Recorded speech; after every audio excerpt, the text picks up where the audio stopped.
Ladies and gentlemen, we are live. We are live and back at it again, folks. It's another live stream as we bring you Monday Night Raw tonight. Lots to talk about, lots to get into. Is the title vacant?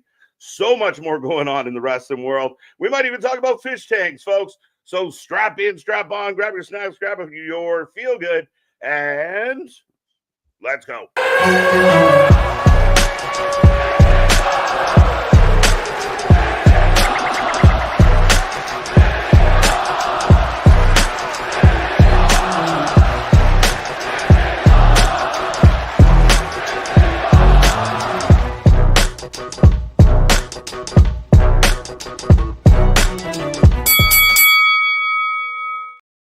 Ding, ding, ding. We are live and back at it again, folks. Like I said, we are the Wrestling for Life Network. This is another live stream as we bring you WWE RAW tonight. Lots to talk about, lots to get into. Crazy times in the wrestling world. And let us know how you feel out there. Don't be quiet. Don't be shy. Get in that, pardon me, get in that chat. The Monday Blues already. But get in that chat. Let's go. Let's go. And if you don't know who we are, as I take a breath, I am Mr. Nick KJ White, the Iron Man of YouTube. That is Big Nick. Ladies and gentlemen, boys and girls, children of all ages, the Wrestling for Life Network proudly brings you its tag stream champions of the world, the Every Night Delight KJ White. I am Big Nick, and yes, we're fresh off of our Saturday swirlies, but it feels like the main event scene, the world title picture on Monday Night Raw is all swirled up, my guy. Yes, Nick, we got lots to get into here tonight. Yes, we will talk about what happened this weekend. Yes, it's a hot topic. Yes, there's a whole lot of internet buzz about it for a multitude of reasons, and we're definitely going to get that off our chest. But first, yes, tonight, the rumor is that the title will be vacant. It will be given up by Seth, and we may have a battle royal to decide who takes on Punk. Which allegedly will be the main event of tonight. Outside theory, Roman Reigns. That would be kind of out of left field. Not seeing that coming. Well, and I have a weird outside left field, theory and everything. Paul and Co go back to Roman, or Roman goes back to Paul and Co. Because Roman, to me, I don't know how I feel about him as a babyface right now.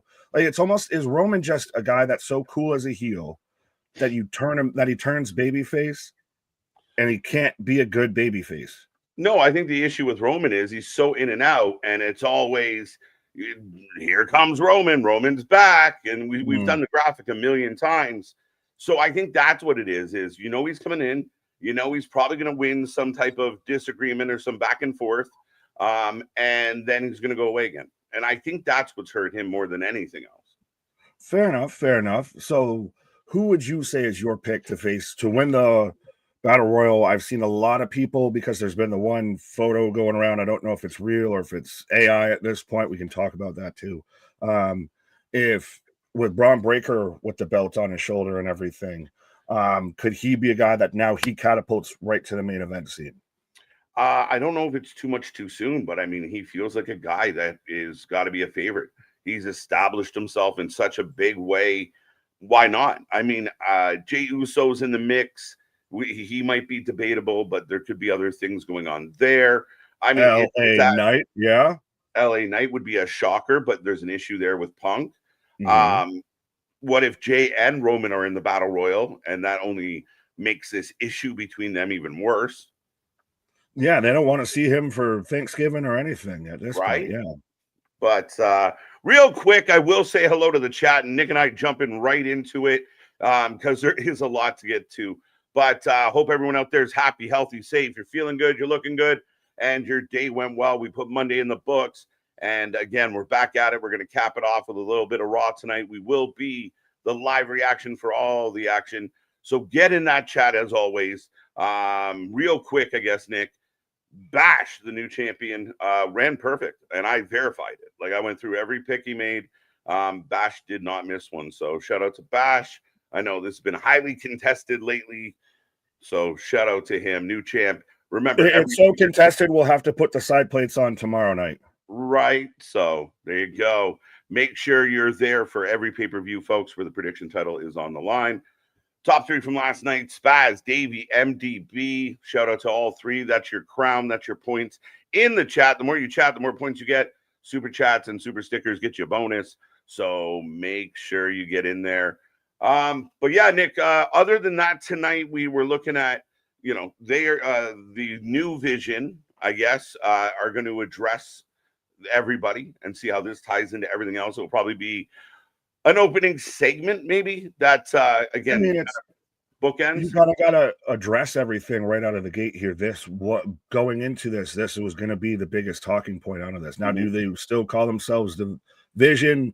Again, do they still have somebody else that's a true leader, a new leader to this? If it's not a Roman, is it a Brock Lesnar? Is it anything like that? Is Braun the guy in this now? I feel like as it stands right now, yeah, Braun's the guy. And I think if you brought in like a Brock, it could cause static, right? Like, I don't know how comfortable of the transition. You're almost better off bringing in like a Austin Theory because he's another young guy where you could see Austin being okay with following Braun's lead. You know what I mean? Yeah, touche. Does this kind of just become the new dangerous alliance of this is really what we've all kind of thought Paul's going to do for the longest time is I'm going to hitch my wagon to all the new young up and coming talent. Austin Theory could be one. Obafemi could be one. There's names. Yeah. And I think, sometimes unfortunate circumstances, life work out in a way that kind of push you in a direction that you may or may not have been going already, or might, maybe it made you speed up, but it's going to be good. It's going to be interesting. And we'll see what they have to say. How does it tie into the battle royal? I'd imagine both guys are probably going to be in a battle royal if they're going to have a battle royal. Yeah, you would assume so, especially seeing how they're the guys who took out the champ. Well, at least in kayfabe, it was still the diving headbutt spot. Yeah. Right. It's true. Well, which now, because Seth Rollins sat there and was the boy who cried wolf with the injury before, that now we've seen this online ever since they started talking about it, ever since they took him out. Nobody believes it. It's all a work. It's all a work. Right. I mean, there is a level of skepticism. The only thing I've asked people out there, I haven't really debated it too much, but if Seth Rollins is faking this injury, what is the advantage of it? He just lost his faction. Like, what's his big plan here? I faked the injury to what? Well, even then, so we faked that they took me out, so I can just go and wait in the wings for a bit and everything. Right, I can relinquish my title so I can win it back. Like, what? I don't get it. Yeah. So we'll see. Tag titles on the line tonight. Should be a fun match. AJ Lee back in the house, so we're happy to see that. As they will go after the Judgment Day again. See what that looks like tonight. Dom Rusev. Are you excited for this at all? Like, have you liked? Yeah, well, I liked it. I'm starting to like the mid-card scene on the shows again. We've kind of warmed up to it because they've started to actually add some depth to it. They've had some really great. They've honestly on SmackDown, they've been the best matches of the night. So I'm getting behind this. I like that we've got both IC titles on the line, and we've got the tag titles that haven't been defended since July actually getting defended. Yeah, it's nice to see them actually being defended. Right. But yeah, I'm behind this. I don't know how you feel. I feel good, man. It should be really good. I mean, Dom's been good. Well, we're kind of worried or wondering, when will he lose that title? What will it look like? Does it end up being the you can't see me? As I didn't mean for KJ to go away. I can't see him now. But yeah, with the rumors and everything percolating, could it be? I still don't like it. I still don't. No one does. Yeah, I just don't see it. I don't see it. I feel like that's something you should have done at the beginning of all this. Sorry, there's chaos in the studio, and it's a fair enough. I'm getting my shit together, I promise. But we'll talk about it later. But all that being said, yeah, Dom continues to surprise us. Hey, he's had longer runs than we expected. We've had him, go down to Mexico and do well. Yeah, I don't think Rusev's the guy, but it should be fun. Yeah, does this still add Rusev versus somebody else now because does AJ Styles go back into this kind of division or anything? Yeah, I still think AJ's kind of, and still kind of messing with the Judgment Day. And remember, it's Dom's fault that Judgment Day have the match against AJ Lee. So, yeah, I mean, it's all kind of there. But, and this match, I'd rather watch 50 straight Becky versus Maxine matches than the main event of Wrestle Dream. I'm straight up, and I know we got that pop on Saturday night because this was on the screen when I said the better wrestling. But Yeah. I would rather watch 50 of these matches instead of what I had to watch Saturday night. Well, I was waiting until we were going to talk about all of that and everything. But does the girl, first and foremost, though, does the girlhood dream come true? Do we see, and how does Becky respond after her husband's been attacked and now he's out and she was part of the Vision? Is she still part of the Vision? Yeah, it's kind of, kicked out by proxy. Right. But why did I think proxy, peroxide, Maxine Dupree, blonde hair? Does she end up, yeah, the knots connected. Does she end up sneaking a win again on Becky and we get new champ? Do we get another AJ Lee sighting? We got one AJ Lee tonight. Do we get a second AJ Lee? Right. And this is one of the ones where I wonder, because the crowd is so into it, do you do it just for the moment, just for the holy fuck moment? Yeah, Becky throw a temper tantrum. Maybe that's part of the story, is like all is crumbling down for the Rollinses. I mean, it's interesting in that regard. She won it on a count out before, my guy. That's the thing. Yeah. They had an actual count out and yeah, I like it, right? We needed to be counted out of that main event of Wrestle Dream, my guy. When you even respectfully have guys like SRS and Fightful and other very much AEW flag wavers and everything like that are admitting that was not good, that was hot garbage. And I've heard the excuse of, well, they were limited by what they could do because of Missouri state law. Then don't hold the fucking match there, first and foremost. On top of it, shows Moxley and Darby can't have good matches without blood, but don't hold the fucking match there then. Yeah, there's a list of things that we can break all down. I think for me, I want to make it very clear to the fans out there. And I think, Nick, you and I have watched hours upon hours upon hours of wrestling live with everybody over the last few years, not to mention our own wrestling history and fandom and such for decades. Like, I think we've earned somewhat of a fan's point of view of what we're watching. And I mean, we've talked about the long list of veterans, Hall of Famers, former wrestlers that anytime anyone goes public with an opinion, it's taken like a jab right to the heart.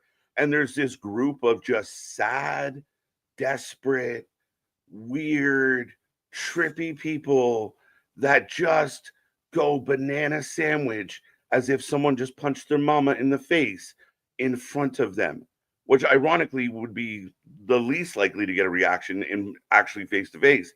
But ultimately, I don't get it.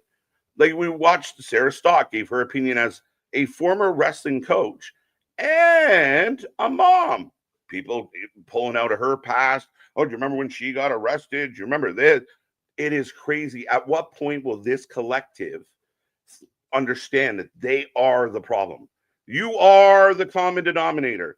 And if that's who he's booking for and he has the billions to do it, Nick, then you do it in small medieval time looking buildings and your fan base dwindles and disappears.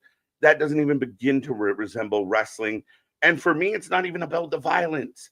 It's not about like, oh my God, this is so violent. Oh, hide the children. Sure, parents should tell their kids, hey, don't do that. Don't do that to your brother. Let's ignore that. Here's the fucking problem that people are missing out on. It was fucking boring. It wasn't good. It didn't make sense. It was boring. Let's ignore everything else. You tried to drown somebody for a boring match. And the fans out there that it was amazing and wrestling's subjective to a point. Like, me and you can disagree on an athlete, right? Like, I like this pitcher better than you like this pitcher. But when you come down to the fundamentals, well, my favorite pitcher has a better curveball than your guy. You can't say, to a point, you can't say no. The facts are the facts, right? There are certain things that are literally you cannot debate. That are kind my of guy's got more undeniable. strikeouts than your guy. Yeah, okay, he does. He's a strikeout pitcher. Okay. So you can't argue that stat. Doesn't mean you have to like it more or otherwise. But when you're talking about the fundamentals of what pro wrestling is, what entertainment is, they missed all the marks. And people trying to convince the world that there was storytelling in that. Sting didn't even look excited to be there.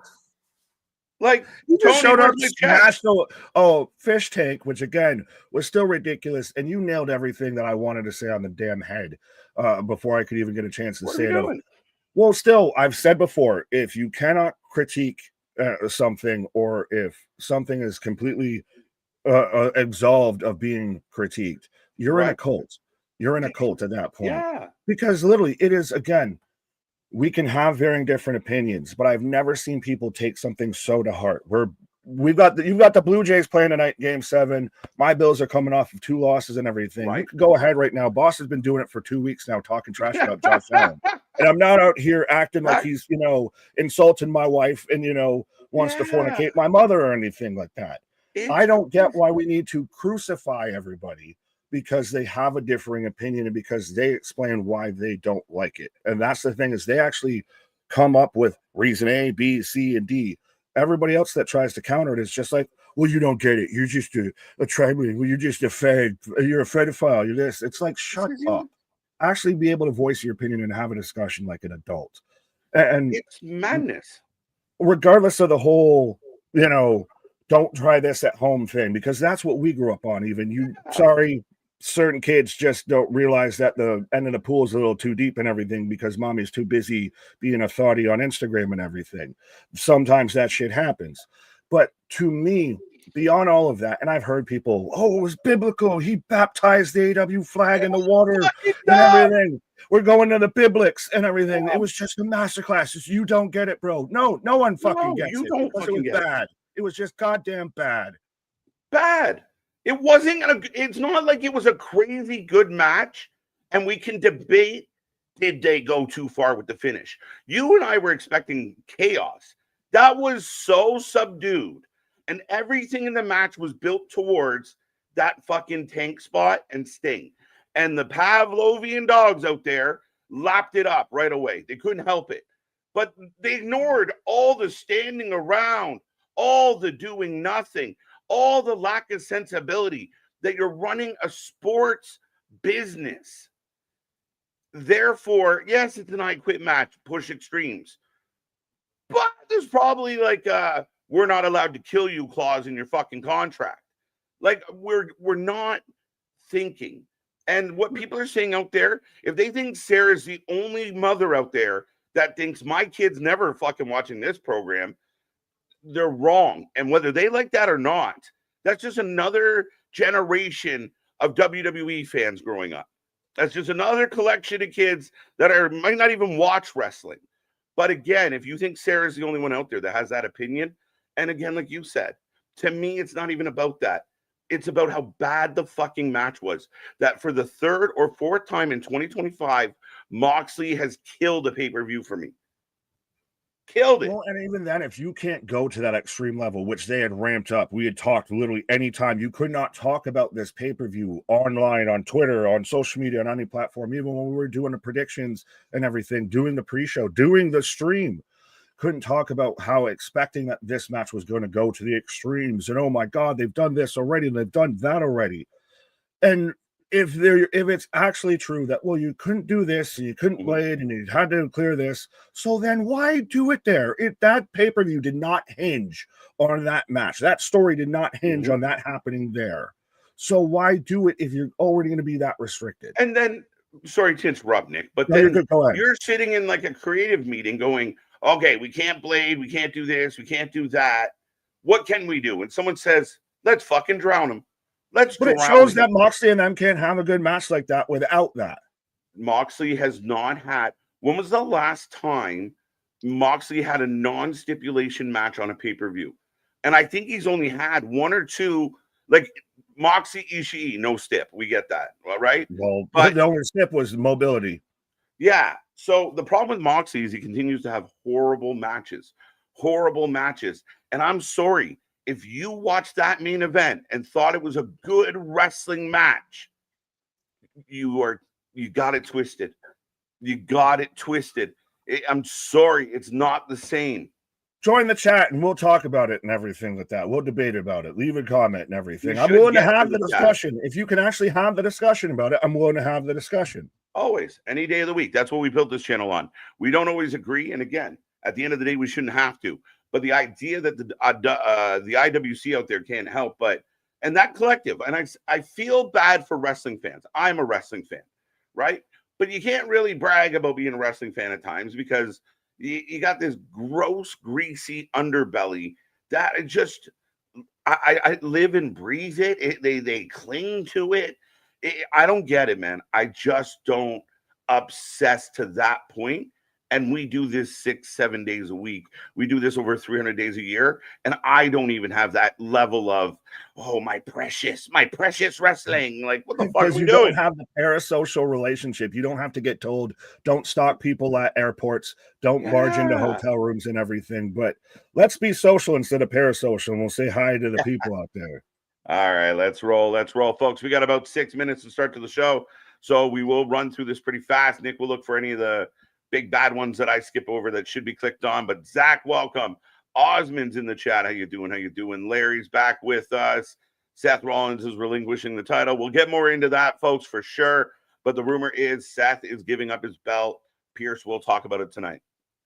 Right. That should probably open the show. Do you open that and then it's interrupted by Heyman and them? Maybe that's the way you go about it. Like, Pierce makes it clear that they're going to do something. And Paul gets his guys out there right away to front line and center for that opportunity. I could see Pierce is starting to explain what happened. And then, Adam Pierce, if you could explain why Seth Rollins is having to vacate the World Heavyweight Championship right now. Yeah. That I mean, again, you can almost hear him saying it. So yeah. Very, very, very likely. And I guess it shall be early in the show to kind of address it, especially if you're setting up the main event. So this could be a very interesting opening segment to this one. Eric, welcome back. How you doing? Said something about Limp Bizkit. So rolling. Jerry. Limp Bizkit bassist passed away. Yes. And also T's and P's to Mo from Men on a Mission out there passed away, unfortunately. So Mo. T's and P's to everybody out there connected with either gentleman. Yeah, I'm sad to hear that. Absolutely. Jerry's World, I have missed a lot of wrestling.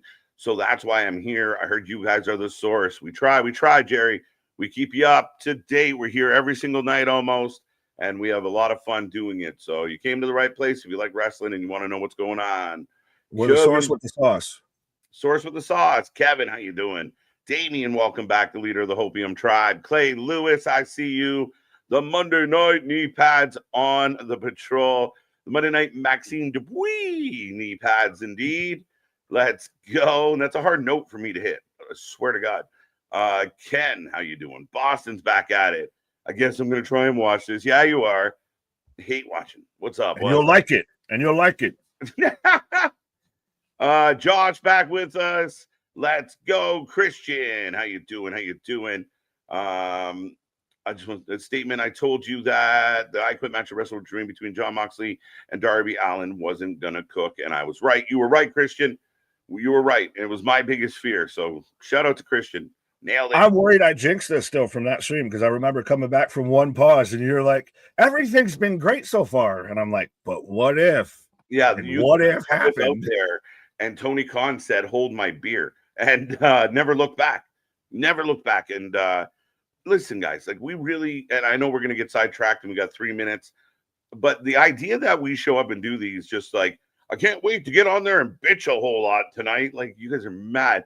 Go watch the first hour of that show. We were having a ball. So I don't want to hear shit.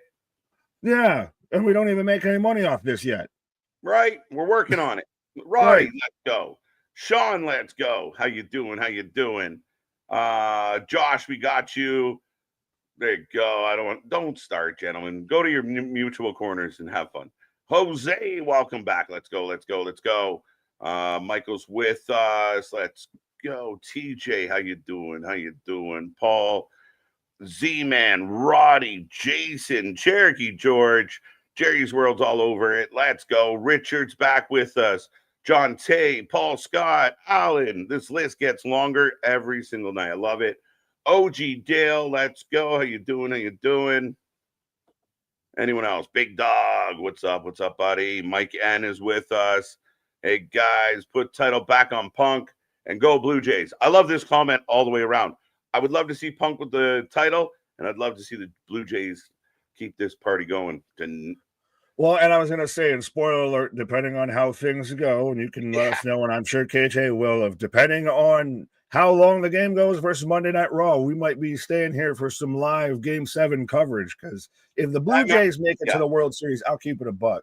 I'll let you just celebrate 100%, my guy. I would love to see it.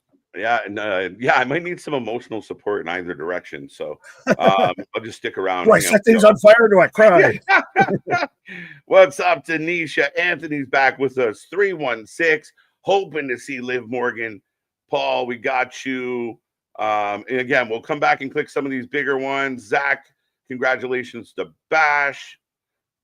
Jerry, Dale. I think we got almost everybody. Guardian's back with us. Bernard, shout out. Guardian, I did see your comment about your mother. I don't know if I'd have to time to find it and everything like that, but hopefully we can at least put a little smile on your face. I think his mother's dealing with the C word. So, yeah. Sir. But if we can help take your mind off it for a little while, big shout out, Yippee, over on Twitch as well. We are on Twitch, folks. So go Twitch over there. Terrell's with us. Lots of new names. Make sure you hit like, share, subscribe. Again, we watch more live wrestling than anybody else out there. And again, the only people not watching us is the people that haven't seen us yet, folks. So save your friends from bad streamers. Go find them and bring them over here so we can all have a good time. Yeah, we're the Everest of wrestling out there. CK's even saying, what's next? AW is going to have a pay-per-view on Everest? Right, let's go. Rachel the Everest match. Yeah, they'll hold it in Mississippi. Punk versus Braun Breaker probably seems like the easiest play. Yeah, I mean, again, Braun just seems right there. I wonder, again, could we be surprised? Is it too much too soon? Because if he goes there, does he lose to Punk? And then does he kind of lose some steam? Take a step back. No, does he turn around? Does he win it right then? That's putting the jetpack. I think if I'm put on the spot right now, I'm thinking LA Knight. Mm-hmm. Right. I like LA Knight as a shout here. It's a good way to kind of, it wasn't the original plan, but here you go. And even if that's what you get for selling the first injury, the first fake injury, is John C. saying this injury is real. Right. But a lot of people won't buy it. It's so funny. It's like me in the purple pack, where I was just like, nah, come on. You literally had to see it, see him lose to feel it. Brandon, welcome back. Vance, welcome back. AEW is kid friendly. And that's another part of this, though. The people that are all over, like Sarah and others who said the things about children being upset or not wanting their children to watch, the AEW fan base has to remember, the owner was the one that said, we are family friendly, we are kid friendly. Like, don't forget that. Well, I won't forget that I've got a then right now on my screen, sir. I got then as well. Folks, we are speaking up. TJ, I see you. Kayfabe, I see you. Now? Oh, God almighty. Devon, I see you. Forever? The blink, can you miss it? You're going to have to hiccup forever. All right. Dap. Benadap. As ladies and gentlemen, we come together. Yes, we nailed it. As I see Bonkers and I see Spaz here with a $5 super chat. More and more fuzzed up shiz on there in the real world. Hope everyone's happy, healthy, and safe and sane. K, Jiggy, and Diplomatic Nicholas and chat, all love. Thank you. Appreciate it, Spaz. And that's it. The world's a crazy place, folks. And I think the next time you go to like fucking lose your mind and freak out and tell somebody all the bad things you think just over a wrestling opinion, just realize there's real problems in the world. And maybe the wrestling's not the place to go to war. Yeah, it's the escapism a little bit, suspension of disbelief a little bit. Jason, welcome back to the Philadelphia Eagles. Brandon Graham, did they just re-sign him or something? Someone let me know. I'm confused. Right, as we are going to a package to open the show tonight of all the events that took place last night or last week. Last week. Sorry, dude. I thought all day today. I thought today was Tuesday. Yeah, so he's just been moving on a different time zone, folks. Stamping everything Tuesday. Daryl Keith Ford, what up? Triple H is the Diddy of WWE, all in the videos. Whoa. all up in the creative, all up in the titles. I'm glad there was a little bit of a clarification near the end of that, because woof. Mm-hmm. Broke his neck trying wrestling at home. Yeah, we had a lot Ooh. of injuries. I mean, we had a lot of wrestling related bumps. I was the trampoline kid. I didn't have a So trampoline. I We had was the pads. Sean O'Hare. My big ass was out there hitting swanton bombs and 450s and shit. Right. I don't want Mello facing Dragunov unless he's going to beat him. Ilya should hold the title at least for a little, at least till Rumble. Ilya's set up to have a really nice run here, guys. Did you see everything going around though about to where Sammy was petitioning to lose the belt, and even good old buddy Tom Pessock, and Baron Corbin, Bishop Dyer out there saying no one, and I repeat, no one is doing that of going backstage and trying to like, and not in a bad way of saying how good of a guy Sami Zayn is. Of he just is trying to put everybody else over. He is a saint. Sami Zayn is a saint and a Canadian gem. A moral compass. Sick, the moral compass. I'm sick and tired of the Sami Zayn blasphemy. Blasphemers. Yeah, so we're getting a replay of all of this. Right. Monday Night Rants. It's been that so far. We had to get out of the swirlies there. We had to get out of the fish. We had to address that. And I still think I'm baffled. Like, what will it take to have certain people out there? Like, is it legitimately at the point where anything goes? Like, you do anything, it's amazing. Like, it's awful. I think you're seeing the fan base. It's slowly self-compressing and everything to where you get more and more the diehards. Like, it's radicalization at this point. It's crazy. You said it best. It's a cult. You're not allowed to question it. You're not allowed to point things out. And if it's the Scientology of pro wrestling. If you question AEW, you get kicked out of it. You are looked at as a leper. You are told to be discommunicated from anyone if you say anything. If you speak heresy against our Lord and Savior, L. Ron Tony Khan Hubbard. Yeah. And we've seen the pack mentality of not only the fans of the locker room at times. And again, that's the thing is I hate that it has to go all the way down to this whole fucking rabbit hole because I'm just saying it wasn't that good. I'm saying it was bad. I'm not saying that I hope, the company folds and Tony loses all of his money is out there. Oh, I got Pierce. We got Adam Pierce, folks. So sorry to time you out, Nick. Just really curious what the glowing globe has to say. Is that a distant cousin of the Harlem Globetrotters? Right. The glowing globe? Oh. No. We got company. No one's in the front seat like an asshole. Oh, it's the world titles in the front seat. Oh. Yeah. Or no, he just holding it in front of his face. What was Braun? Oh, shit. Braun walking around with the belt. And throws it over the shoulder. Does it kind of give you, like, if you ever got a heel, Goldberg. Right. Man, I want to hear, like, as he comes out now, I want to hear, holla, if you hit me. Hear me. Did you see good old Uncle Scotty out there breaking down the Steiner mathematics for why Seth Rollins should have never trusted Braun Breaker? Yeah, good times. But again, am I wrong to say it just kind of looks right? It kind of feels right. And like you said, Nick, pre-show, we talked about this. Pierce gets interrupted by these guys. Instantly jump on the opportunity.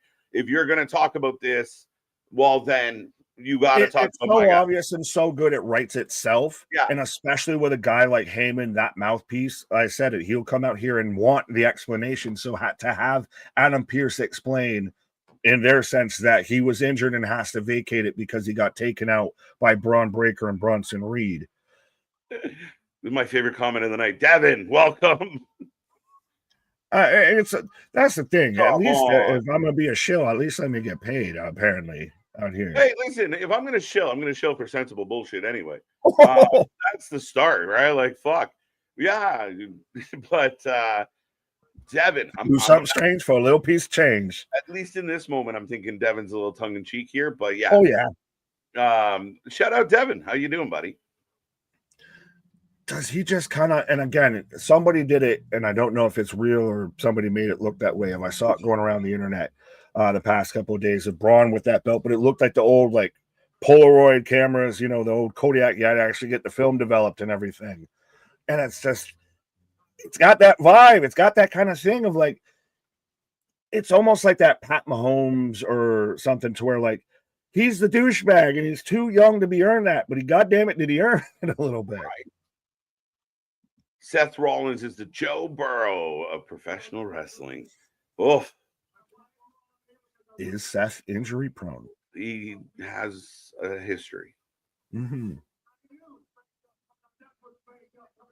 You knew Seth was banged up coming out of that match at Crown Jewel.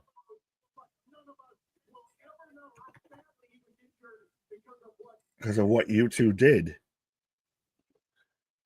Maybe that's and they're smiling. They're smiling. We're going to have a battle royal for the #1 contendership, and you're not allowed to be in it. To make them bitter. Yeah. Well, you mentioned earlier, they almost kind of, are they in it because of what they did? It makes sense if they're not in it because of what they did. It works either way, right? But right. Pearson said he's out for quite a while. Surgery required. So, stripped Seth Rollins of the title, folks.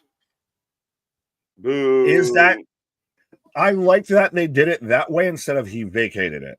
Of he was stripped of it because he was unable to compete. Now, granted, everyone's going to say, well, look at your tag titles. They didn't compete since July, but I digress. They were able to. Able to and willing to. They were willing. Are two different things. Right. Oh, yeah, no, Devin, we fully got that. The E-Drone comment towards you guys was a joke towards a certain group of people who have. No, yeah, we got it. We got it. You gave.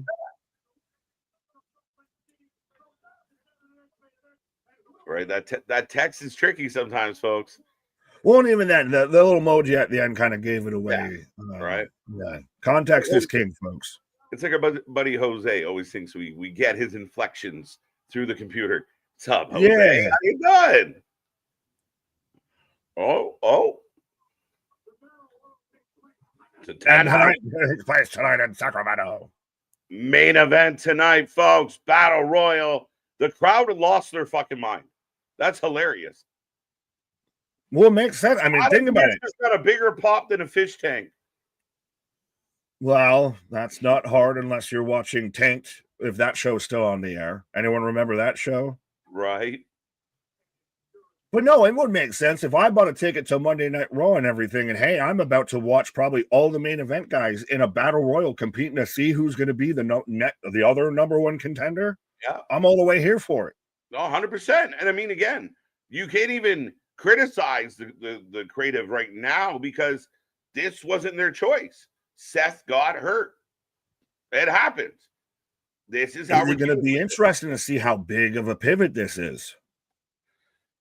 Braun wants this takes out Seth Punk. This takes out Seth Roman. This takes out all the way till Mania. It does change the dynamic, yeah, for sure. They said this turn wasn't supposed to happen till next year.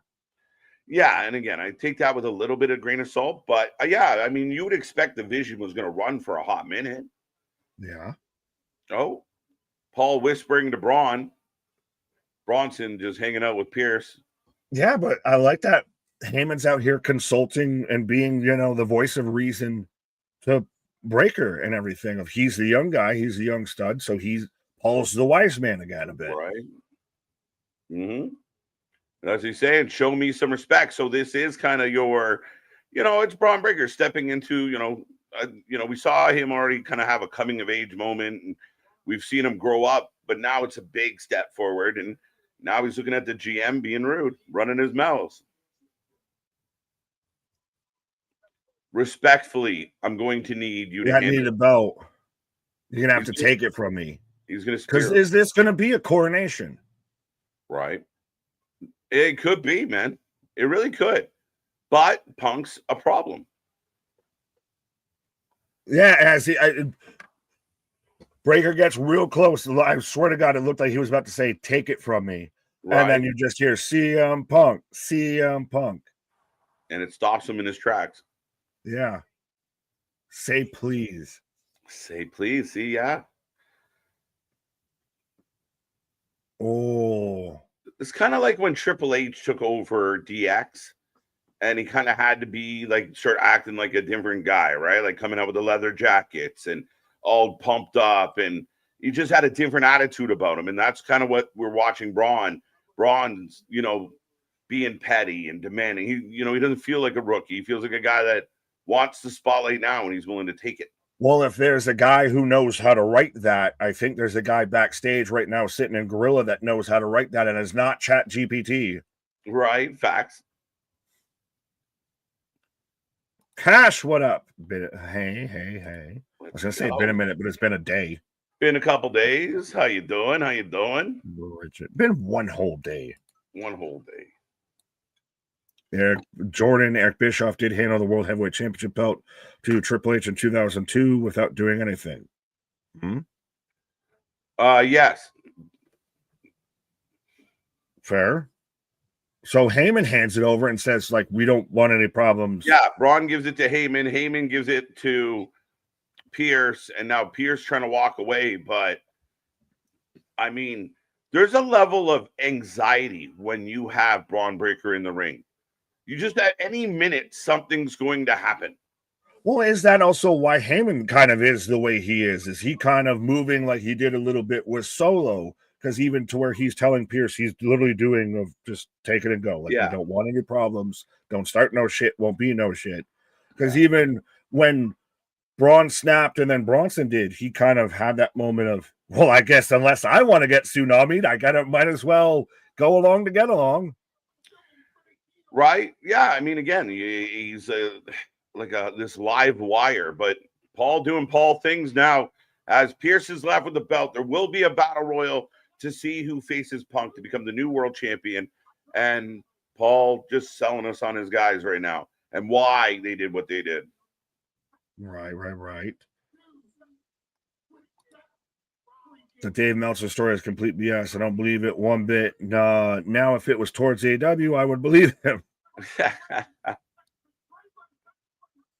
But it would never be about AEW. Let's be real. Lions are going jaded. Seattle opens the game. The Mariners with a double. Oh, yeah, because it must have just started. Alexis saying Lions 14, Tampa 0. Woohoo. Paul saying this shit is severely boring. Yeah, I don't think it's boring at all, sir. I think it's explaining a lot of everything, and it's tying all the loose ends that are already out there. Yeah, I think this is necessary, and I want to hear it, and I'm not bored by Paul. OTC chance breakout. It was vision over bloodline. Ooh. And there's Seth Rollins pointing the future with his one good arm. He couldn't shoulder the responsibility. Yeah, come on, Paul. You got to give this some love. This is good. It's the little Richard subtext. Oh, my guy, Richard. He making points left, right, and center. Hold on tight, bro. Oh, yeah. It's all about symbolism. Bitch. He's a bum shoulder bitch, is what Paul called Seth.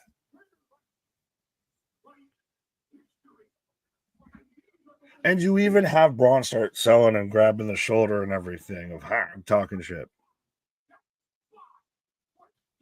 Braun Breaker.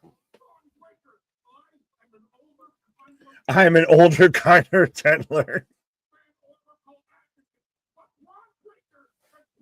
This is so good from Paul. Yeah. He's in a class of his own. Mm-hmm. Will go down, has to be on the Mount Rushmore of best managers of all time, best on the microphone. Yeah, I think he's bypassed the others. I think he's bypassed Cornette. I think he's bypassed Heenan. I think he's bypassed Jimmy. Longevity? longevity is a part of it. I mean, he was a manager before we were born. Like, what the fuck? Right.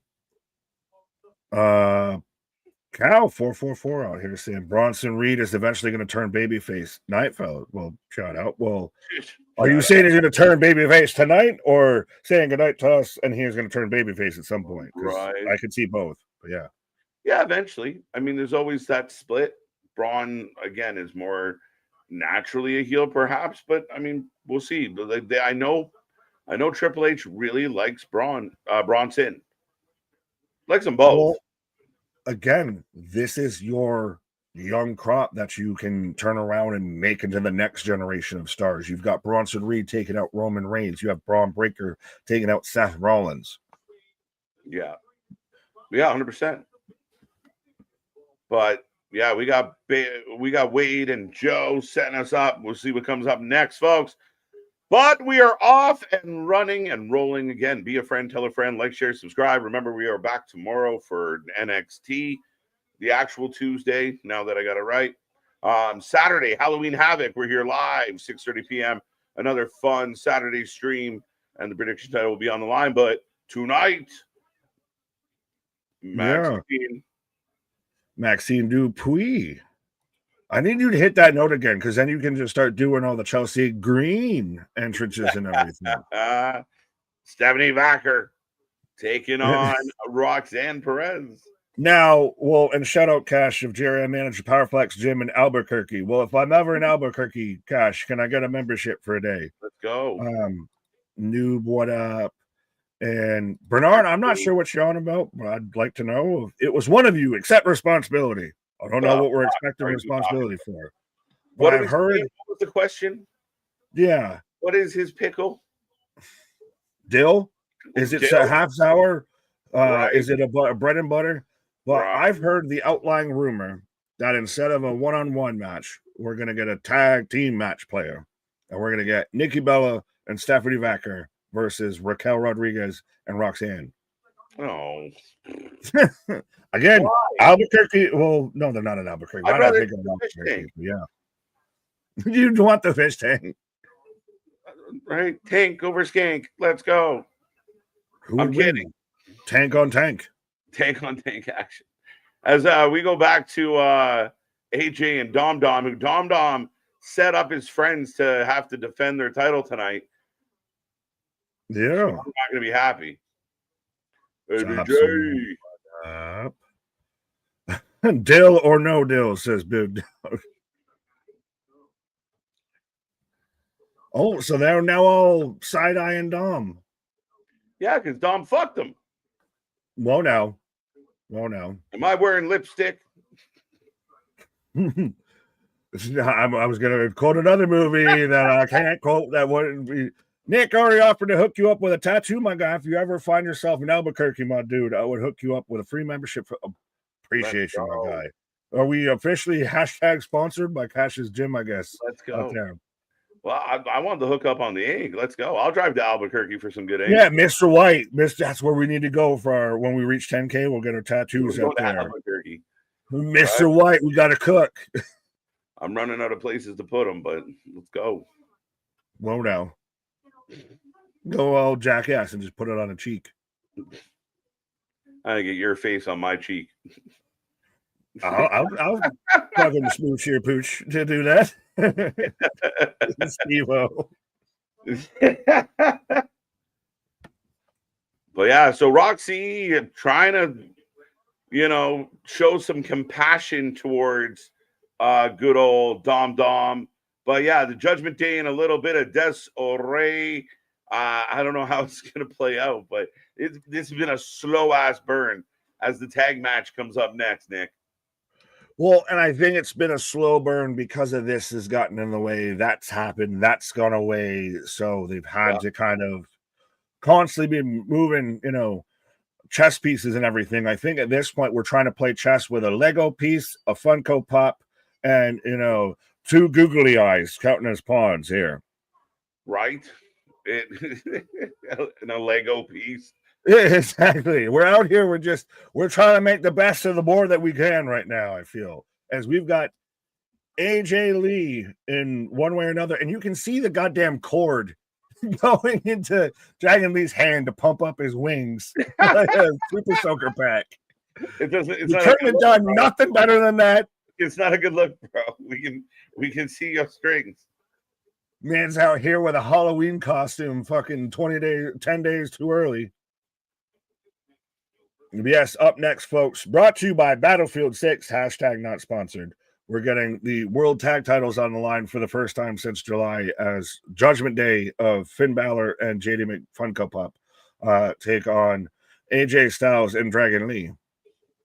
Absolutely. AJ Lee, they've been hanging out lately, and I think, like I said, they keep AJ kind of sniffing around that IC belt, which is good. I know he's fighting for the tag titles tonight, so you might be confused. But yeah, I think ultimately it ties. I want to see AJ get that IC title. I really do. Hey, AJ Styles, you just went from having a fantastic match with John Cena. You want to tag with Dragon Lee versus Judgment Day? Right. You're on your retirement tour. Well, you know what you need on your retirement tour is some tag team titles, my guy. That's what you need to be out here getting. Right. That's his T-string. We didn't recognize the T-string. No. Brian Jobson, evening, boys. Do we think Becky could realistically lose to Maxine tonight? Yes. A little bit. They've sold us on it because of what happened last match. And I think what I like watching, we all saw it. Like the live crowd went bananas at the idea that it's a 1, 2, 3 kid thing, right? Where, you know, the unexpected might, the true huge underdog might actually get the win. The fans got into it. And even if she wins it and only has the belt for 2 weeks, they might do it for the moment. Is this a monkey paw situation of, you said you wanted shock and awe on WWE television? Maxine Dupree ends up being your shock and awe. Well, you got your shock and awe. It's just not the way you wanted. We want surprises. We want things that are unpredictable. Becky taking an L. I mean, Becky Hogan taking an L should make people happy. No. But even when Becky, I can't believe Becky lost. You hate her. Why do you care that she lost to Maxine? How the fuck do we win? What do we do here? There's no pleasing you. But I could still see it. And again, even if she holds the belt for a week. And again, it's just like you said earlier, it's a bad time for the Rollinses. Right, could be. Maybe AJ Lee. AJ and Lee for the win. So yes, folks, let us know who you got for this match. I'm 35 out of a commercial. I like the UK vipping because I get the actual timer again. It's so funny that they took it off. I don't know. I don't get it. Like, right. The Canadians don't want to know what time it is. Like, just we'll be here. Don't worry. I think you guys should check out the 505 Wrestling Club out here. I've gone there a few times. There's a wrestling club. Yeah, they do one in Toronto. I don't believe it's consistent. I think it's a pop-up one they do from time to time. But yeah, they like wrestling themed drinks, and they play wrestling remixes of your favorite wrestling songs. Folks, let's see if we can build the Wrestling for Life all the way to where we have a live event at one of these wrestling clubs and everything. We want the compound with our own club. Let's go. Well, yeah, we're building our own McAfee, Thunderdome type thing and everything out here, brick by brick. But yeah, right. But the tag titles are on the line, folks. Nick, how fitting! The tag team titles are on the line, and my tag team partner is about to take a pause for the cause. Taking a pause. 80% essentially going for AJ Lee. So people are expecting Styles and Dragon Lee to actually take a dub here. It could. Well, when you haven't defended the titles in months, why the fuck you still got them then? Just put them on somebody who might do something. It's funny because that's what happened in the New Day. Is New Day won them and they did nothing, and then they lost them, and then the Viking Raiders had them, did nothing, and then lost them. So at what point are we like, can we do something other than hold belts to lose? The Raw tag division is the worst tag division in WWE. Yeah, SmackDown has done well. I just want to see them wake up a couple of teams. I think you could do some exciting stuff with MCMG and such, and they're kind of by the wayside at the moment. Could you do hot shotting again? Of Yeah, I love every it. almost 2 weeks there's a new champ, and Mhm, well, that's kind of what they did going into WrestleMania before you had to have the multi-person match. mhm. Yeah, I'm okay with a little bit of hot shotting, man. I'm okay with mixing this up. Not every title run should be an epic title run.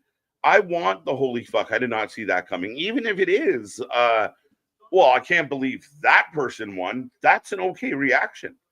Like I Well, we might see that with Maxine tonight. right. Let's give us something to talk about. Let's give us something to debate. And debate it from a standpoint of was it good, bad, do we like it, opposed to life and death. Jesus. Not in the spirit Halloween lucha costume. You hate to see it. You hate to see it out here. Mariners 1, J0. So KJ, I think, is going to go pray to whatever deity or smoke whatever deity he believes in. Yeah, it's tense. It's early, bottom, but a nice 1-run lead out of the first inning, bottom of the first right now. So, It's nice to see somebody else with the high blood pressure instead of me. right, go Bills. Yeah, thanks.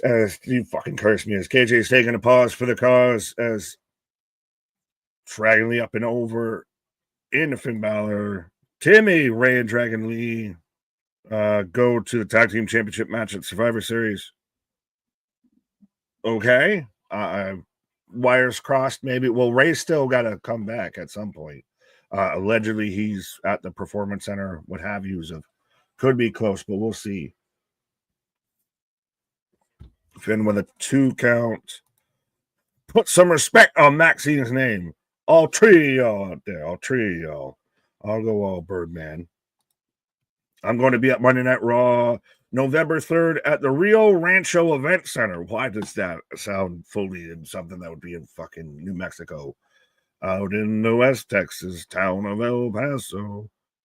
Rio Grande. I'll try to make myself notice. It won't be hard. I'm a big dude. Well, there you go. Well, Cash, be like Jose. Bring a sign. I know we've had a couple people bring signs to the shows. If you can bring a sign to a wrestling event and prove you brought it and everything, and especially if you get on TV, we'll send you all the free swag and everything. We'll send you a shirt, everything. And trust me, it was really cool to see Jose out there. But yeah, bring a sign. Bring a sign, my guy, especially if you to be out there and you're a big dude. Or bring another KJ's bald sign. We'll just, make Ricochet jealous over KJ's baldness. Yeah. Alex Fairweather, a really bad time? Context is king, folks. Judgment Day retains MD. That makes Otis the Prince. Whoa, now. This is a test. This is a day win. Did you guys get my question about Nakamura Tanahashi? Oh, I see it now. Well, sorry, we might have missed it there with the $5 super chat from Spaz again. I know not the best way to come off of it, but we do also have the super chats, the super stickers, the memberships, the merch stores, and everything. If you want to make sure your comment gets read and stands out and you show up, and that's what the show's about. We got all that. Guys, thoughts on Nakamura going to Wrestle Kingdom to retire Tanahashi, apparently. I don't know too much about Tanahashi or New Japan, so I'm asking thoughts. Oh, AJ dumped on the outside. It's very fitting that we're about to go to a commercial as JD McDonough just helps with the kind of cheat move as we go to commercials. AJ's dumped on the outside. Spaz, I think I'm not going to say anything with KJ because I don't want to speak for him. I'm a New Japan guy, so I think this is perfect. I think this is awesome if it's actually true and everything. They're two kind of staples of New Japan of that time, and especially Tanahashi's been through goddamn anything and everything. And we saw the response they just got when they did the Super Show in Japan. And I also did really like to see everything with AJ. I still, I want to see a screenshot of KJ looking at me, the same way CM Punk looked at AJ when he had him up on his shoulders. But I think it makes sense it'll be really interesting if WWE's working with New Japan because normally they only work with Noah. Especially because New Japan works very hot and heavy with AEW. So could they start to want to shift where they move their allegiances, where they move if they're going to be in a cross promotion thing or kind of a partnership? So overall, I dig it. And again, Nakamura and Tanahashi have a rivalry going back to when Nakamura was actually in New Japan, when he was the ace. Well, Tanahashi was also it was the ace, but when Nakamura was like the one of the breakout guys out there, when he was having Wrestle Kingdom 14 is still the reason why I was so hyped up for WrestleMania 34 because of the match that AJ Styles and Nakamura had there. Like Nakamura is one of those guys that he's in that vein of a Kenny Omega, of a Kazuchika Okada. Granted, you get a bit more out of him here, but he's not. If you ever think Nakamura is great in WWE, go watch his New Japan stuff, and I'm telling you, he's 10 times better. My personal opinion. But yes. But I am in commercial break, almost coming out of it. Tell me to throw it to Butte more. Pass the Butte. Styles. Bradley, what up? It was the best question you ever had to answer, Jose. What a question. Don't forget about your heavy coat. I feel like I keep interrupting conversations in the middle of clicking on chats here, but yeah. Cardi B will be in Mayo's head. No, well, she'll be out there in Stephon Diggs' head. That's the only thing. On a complete side tangent, I know y'all have to talk about the Patriots. On one hand, I just don't like the Patriots because New England, Massachusetts, all of that. But also as a Buffalo Bills fan, personally, Stephon Diggs, I don't hate you, I don't dislike you, but I don't want to see you succeed, if that makes any bit of sense. Just whiny asshole here. Please continue to be a whiny asshole. Oh, front face slam there from AJ on to Finn. And again, give me just AJ and Finn in a singles feud again. That's another, Prince of Devitt, going back to, talking about Nakamura in New Japan. Good old, Fergal Devitt. Finn Balor out there, the leader, the founder of the Bullet Club, him and Bad Luck Fale. So 100%. There is a lot of personal opinion again. This is fully personal bias. There is a lot of good OG New Japan stuff that you can go through, I would say. As Dragon Lee hung up on the top rope, now pulls down JD. Cash, Nick, you didn't catch my earlier comment. It's cool, but when you guys reach 20K, I will hook you up with free tattoos. But there's one catch. We have to stream it live. Cash, you know what? You help us and everybody else out there if you can hear us out there. 100%. I will fully, and I will even star that right now. I will fully take that. Absolutely. And that would be amazing and awesome. And honestly, might be the first time. But 100% I would take that of a live stream of us getting tattoos together. And trust me, it won't be as creepy as everybody reacting to Rhea, Raquel, and CM Punk getting tattoos together. But me and KJ will make a trip out there to Albuquerque with the blue things, and we'll have ourselves a tattoo party and we'll live stream it. Powerbomb from JD on the Dragon Lee. Joseph John Scudero, Joey Hoekster. Who is CWNA's last opponent? Oh, Cena's last opponent. Edge, Angle, or Battle Royal to end it all. If I'm picking out of those three, I'm taking Edge. Well, because he's the only one that's still actively wrestling. I don't know if it could be any of those three. It'd be really interesting if that ever actually happened.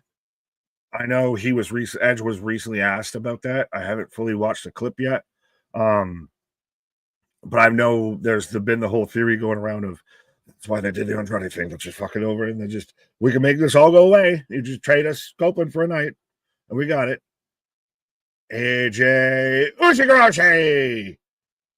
Have to call that every single time. Brian, can you imagine if we got Prime New Japan Omega versus Nakamura? My heartbeat still. Yeah, there's a lot of, and I still, Christ, go watch every goddamn Omega Osprey match. Go. The reason why everybody still kind of gives Okada the wide berth, the wide gate, with everything is because of his matches with Omega. There's so phenomenal forearm. 1, 2. Shady just barely broke it up. You almost got me out here opining about New Japan, but we're out here watching Monday Night Raw. But ever so close. AJ hits the phenomenal forearm, short big replay, and just barely breaks it. Just little nudge. That was a phenomenal false finish. That was a fantastic way to put that, Bernard. 2.9999. And again, that's a rare and a lost art. I think Kurt Angle was one of the guys who was the best at 2 and 9 3/4. He was a fucking Harry Potter wizard because he could get through platform 9 3/4. 2 count with the kickouts. But yet, Scummy Zane is mine to stay. And Jose, fair, all the right, flat. My brain had to fucking decompress that statement. Alex, wow, yeah, absolutely. What moonsault now? Fin up with the coup de grace. Dragon Lee's gonna break it up. Jumped over him to headbutt. Did he make it? Now, even if he didn't, the angle at least made it look like he did it. But yeah, I like that if you were setting up of JD's going to do the thing of, tackle him to keep him away, but Dragon Lee just jumps up over him. They could win it. They might win this. Tope con Dragon Lee. AJ's going to Styles clap. Roll package. A small package. Whoa. 2. Finn Balor going to hit a Styles clash on AJ Styles. He can't get it. He can't get it. Rolls through. Now AJ's going to say, anything you can do, I can do better. Styles clash. And your new WWE Tag Team Champions of the World, AJ Lee, a.k.a. AJ Styles and Dragon Lee. So again, you win the titles, you don't defend. You don't defend, you don't defend. Once you defend, you lose the titles. Did we will this into existence? I hope the fuck so. Hey, well, for everyone that still thinks WWE is using ChatGPT to write stories. So, hey, ChatGPT, if you can hear us, because I know WWE is listening. AW does it too. We've seen proof. We got proof. If you're listening in, we'll start willing your stories in. We'll just start influencing you. But yeah, your new tag team champions, AJ Styles and Dragon Lee, are your tag team champions.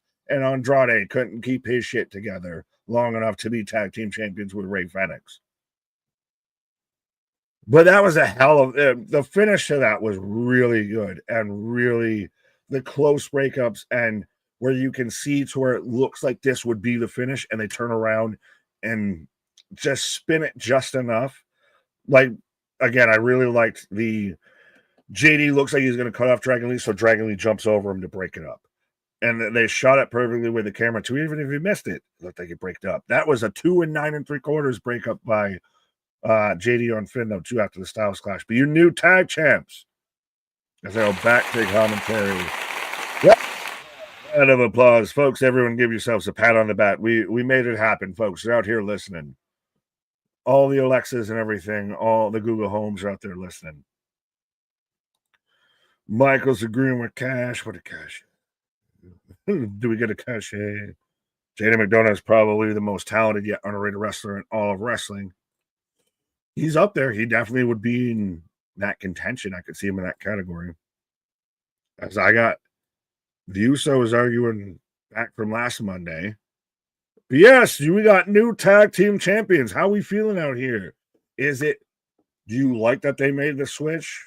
Do you like that it's kind of been, you have it, and so what? we can expect that in 2026, probably February 2026, AJ Styles and Dragon Lee will defend the tag titles, and that's when they'll lose it again. Or that's when they'll lose it. Yeah.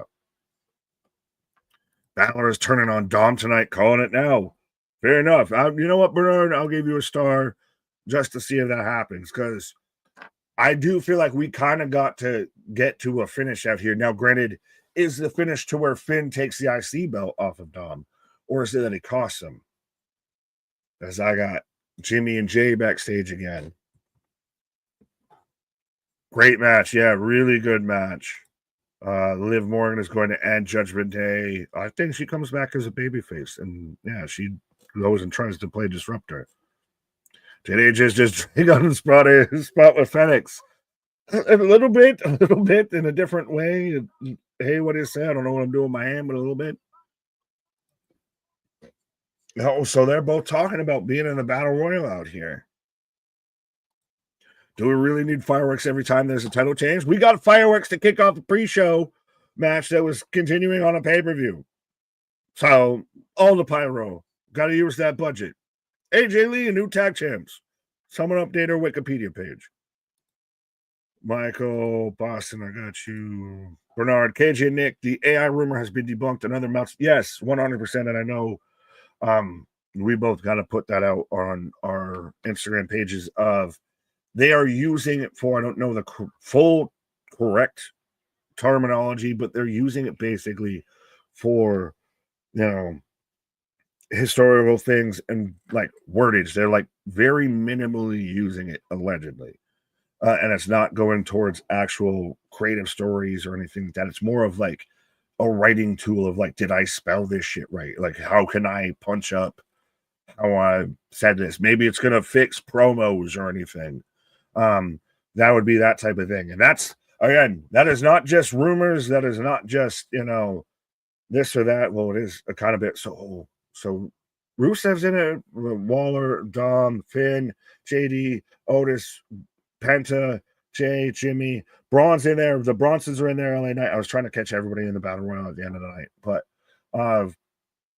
yes, and Fightful of all people, SRS and Co. were the ones that were out there saying that, put the whole shirt there of, despite what was rumored before, they are using it in this way. That's the thing.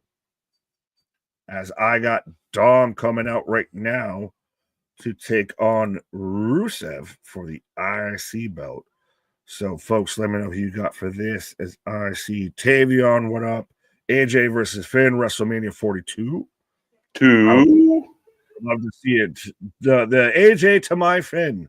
The Huckleberry to my Finn. AJ to your Lee, apparently. Yeah, apparently. Right? How crazy is that? New tag champs. Right? Let's go. And that was a great match. It was a good match. The 2 9 3/4 kick out at the end. And again, I know it's nuances in the details of, we watch this shit so much, of Dragon Lee hops over JD to break him up and everything. Mm-hmm. And there's a big name, AJ Lee. And again, I think certain people out there are inclined, I can't believe AJ. Like, listen, this is good. It's fun. It's a little hot potato. Again, we're trying to move these belts around and wake them up a little. Like you said, and we talked earlier, they hibernate. You don't defend them. You defend them, you lose them. Shit. So maybe there's something a little bit at play here. Plus, now I wonder what this does. Does this open up JD to more likely break up? Well, Bernard already predicted that Finn's going to turn on Dom here tonight. And again, I was trying to rattle off everybody because they put the whole graphic up of right. Battle Royal. You've got everybody from Otis to El Grande to Braun Breaker to LA Knight. Yeah, the New Day's in there. There are a bunch of names. So we'll see if there's any surprises, any additions to what they put on the graphic. But the show rolls on, and we got New World Tag Champs. And one half of the tag champs is going to take a stretch. Well, and I'm sure we'll see those tag titles defended in February now, because it's like a 6-month nesting period before they defend it again. Right. So I'll go nest for a minute. I'll be back here, sir. Let's go. Yeah, no, I thought it was a good match, folks. Let me know what you thought out there as AJ Styles and Dragon Lee become tag champs. And again, it's got to be pretty cool if you're Dragon Lee. You just won the tag titles with AJ Styles. That's pretty cool for a young guy. I'm sure he's all smiles right now. And how will this play into the Judgment Day, their issues, their problems? Remember, the only reason they had that match was because of Dom. It's Dom's fault they even had the defense. So they're clearly going to blame Dom. They already weren't happy with Dom for getting him in that situation. Dom retains interference by Penta. That shall be interesting. I do think Dom's also in the number one contender battle, so we'll see if that happens. We got a jobber battle royal for the World Heavyweight Championship. Paul, that's bullshit on all accounts, my friend.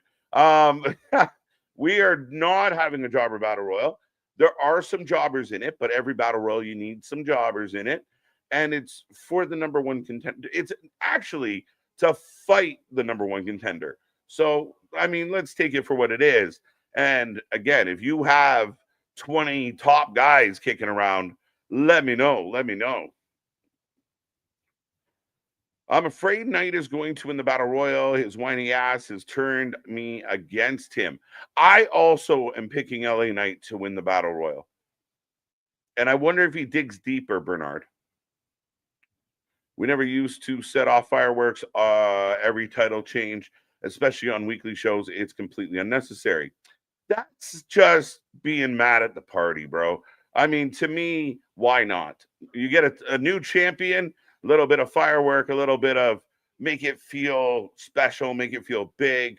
I'm okay with that. To me, that's a silly one. Might be unnecessary. Could we get away with it? Maybe. But really, we're going to hate on fireworks? Less than 2,000 for Dynamite this week.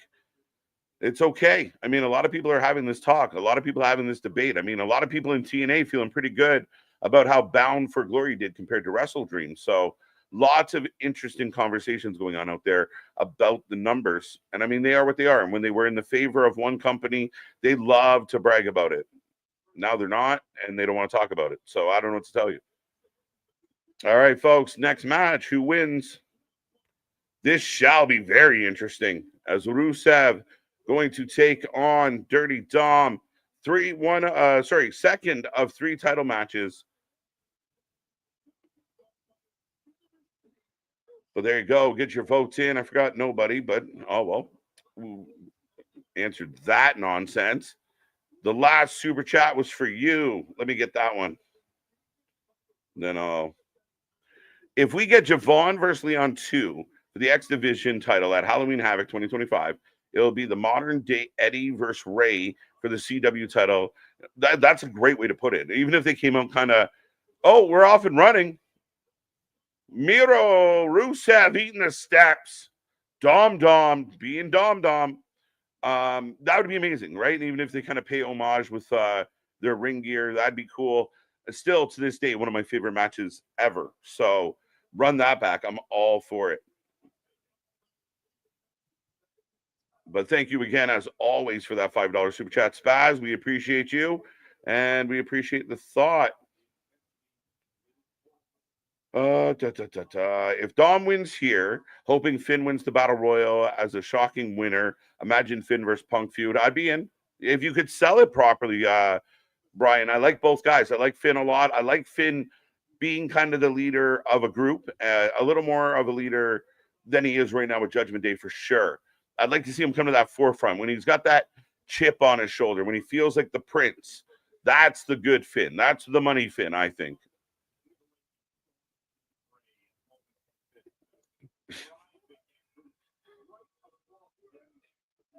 Let's see. 50. That's actually neck and neck on the votes here, folks. Rusev 56%. Dirty Dom going 44. Interesting. We need to see who all in the Battle Royal tonight. So yeah, they did give the graphic. I don't know if anybody like on the Wiki World updated it yet, but they did give us a graphic. And again, is there more people? And remember, I always say never bet against TBD. So Is there more to be added? I think there was about 10, maybe 12 people on the graphic. I could be wrong. It was quick. Braun Breaker win the Battle Royal. That's Wednesday. This is WWE RAW. Facts, Bonkers. How you doing, Bonkers? How you doing out there? As Rusev right now just walking down Dom Dom. It feels a little odd because it's very heelish of Rusev. Crowd was a little quiet. They're waking up a little right now. But I'm worried that, I mean, is Rusev going to get the fans on Dom Dom's side? FTR ruined Wrestle Dream's intro. There's been a lot of debate about this. Nick and I haven't even had to talk about it yet. Maybe when Nick comes back on a commercial, remind me about this, Anthony, and we'll get further into it. Yeah, we'll wait because, I mean, it was an interesting way to start a show. I just don't know if it was the right way. I don't know. To me, it felt amateurish, and in a company that has a habit of, like, I think when you look at the WWE and production wise, they're so dialed in. When something out of production regularity happens, you're like, oh shit. It kind of feels like it helps tie in the kayfabe real nice. However, in a company that's not that consistent and has had their fair share of oopses, again, it puts the crowd in a weird spot of like, did we mean to do this? Is this another one of our odd moments? I just, again, it was odd. It was odd for me all the way around. As we head into a commercial break, this match is going on while Pyro went off. It was funny as hell. It was funny. It was weird. Starting a match with 4 minutes left in your pre-show seems, again, I think if you start the match with 10 minutes left in your pre-show and the match won't end, maybe it makes a little more sense. But it feels like you did it on purpose if you start the match with 4 minutes left in the pre-show, doesn't it? Like, it feels like you and people are going to say, well, it was on purpose. Yeah, but it's not supposed to feel like it was on. It's supposed to feel spontaneous. It's supposed to feel like it wasn't supposed to happen. And the way you did it, it's very remedial, very simple, and it feels like it was scripted. And that's not the plan. That's not how it's supposed to go. Tony Khan has no choice. Thank you, Christian, by the way. But to look at himself in the mirror, I don't think he does. I mean, he might look in a mirror, but that's for a different reason. And asking himself, the fuck did I do wrong? The quit match with Wrestle Dream. I don't think so. I think Tony Khan, very much like Dave Meltzer, very much like a lot of the sickos out there, are thrilled, are completely content with how that all played out. I think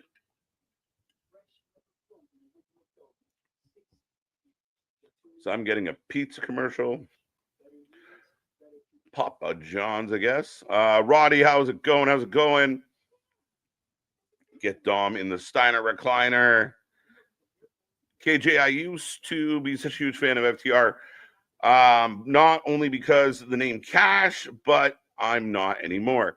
Listen, I want to be a fan of Dax and Cash, and I appreciate your fandom for them. I'm a big fan of theirs, and that's why I think at times I've been kind of vocally critical of them, is because I was a big fan. But I don't, the stuff they did with the Briscoes, it killed, it cooked. But they fell into this trap once they kind of re-signed with AEW. Dax stopped doing the podcast. I thought that was disappointing because I thought he was adding a good perspective. I thought it was a decent podcast. But again, like the softness of his ego at times, at least what it seems like publicly, and getting in bantering matches with nobody and kids and faceless accounts, it just feels so insecure. And I mean, I recently tagged Dax in a little rant I had about him, and his answer was, "I'm trying, brother." And I felt bad almost for being critical of the guy, but I feel like a lot of elements, like the Bucks, FTR, AEW as a whole, Moxley, there's a lot of like wrestlers that are tell us they're the best with actually really nothing to back it up. right? Monet's another one that kind of fits in that category. So that's what like FTR keeps telling us, like, we're the best. We were the best that ever did this. And they've gone pretty much quiet for the bulk of 2 years now. It's upsetting. But we are back to the action. Rusev of beating Dom Mysterio. Okay. Toronto, Seattle are tied 1-1. Yes, I was just checking in. I'm trying to multitask here, folks, but it's still 1-1. Top of the third. So game rolls on. The winner gets the Dodgers in the World Series, which many people think whoever wins is getting fed to the Dodgers. I would love for something to go awry and LA blow it. Looks like it's going to be a heavy underdog, whether it's Seattle or Toronto. But do you believe in miracles? Miracles can happen, folks. Dom from the top onto the knees. Rusev. This match is a little hot and cold for me right now. Big kick. Oh. Okay.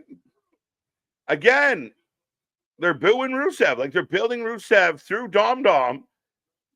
Very heelish. Which interesting.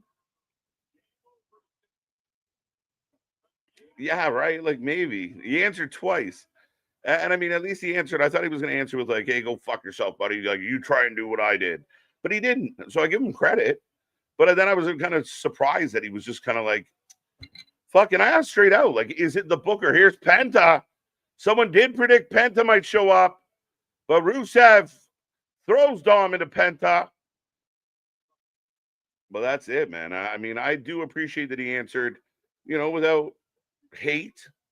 But, yeah, I mean, I'm trying, brother. I'm trying. I mean, you felt that. But Miro, Rusev popping Penta. Dom playing with his boot. Speaking of playing with his boot. I might have been playing with things, but you'll never know that. You're hot, then you're cold. You're yes, then you're no.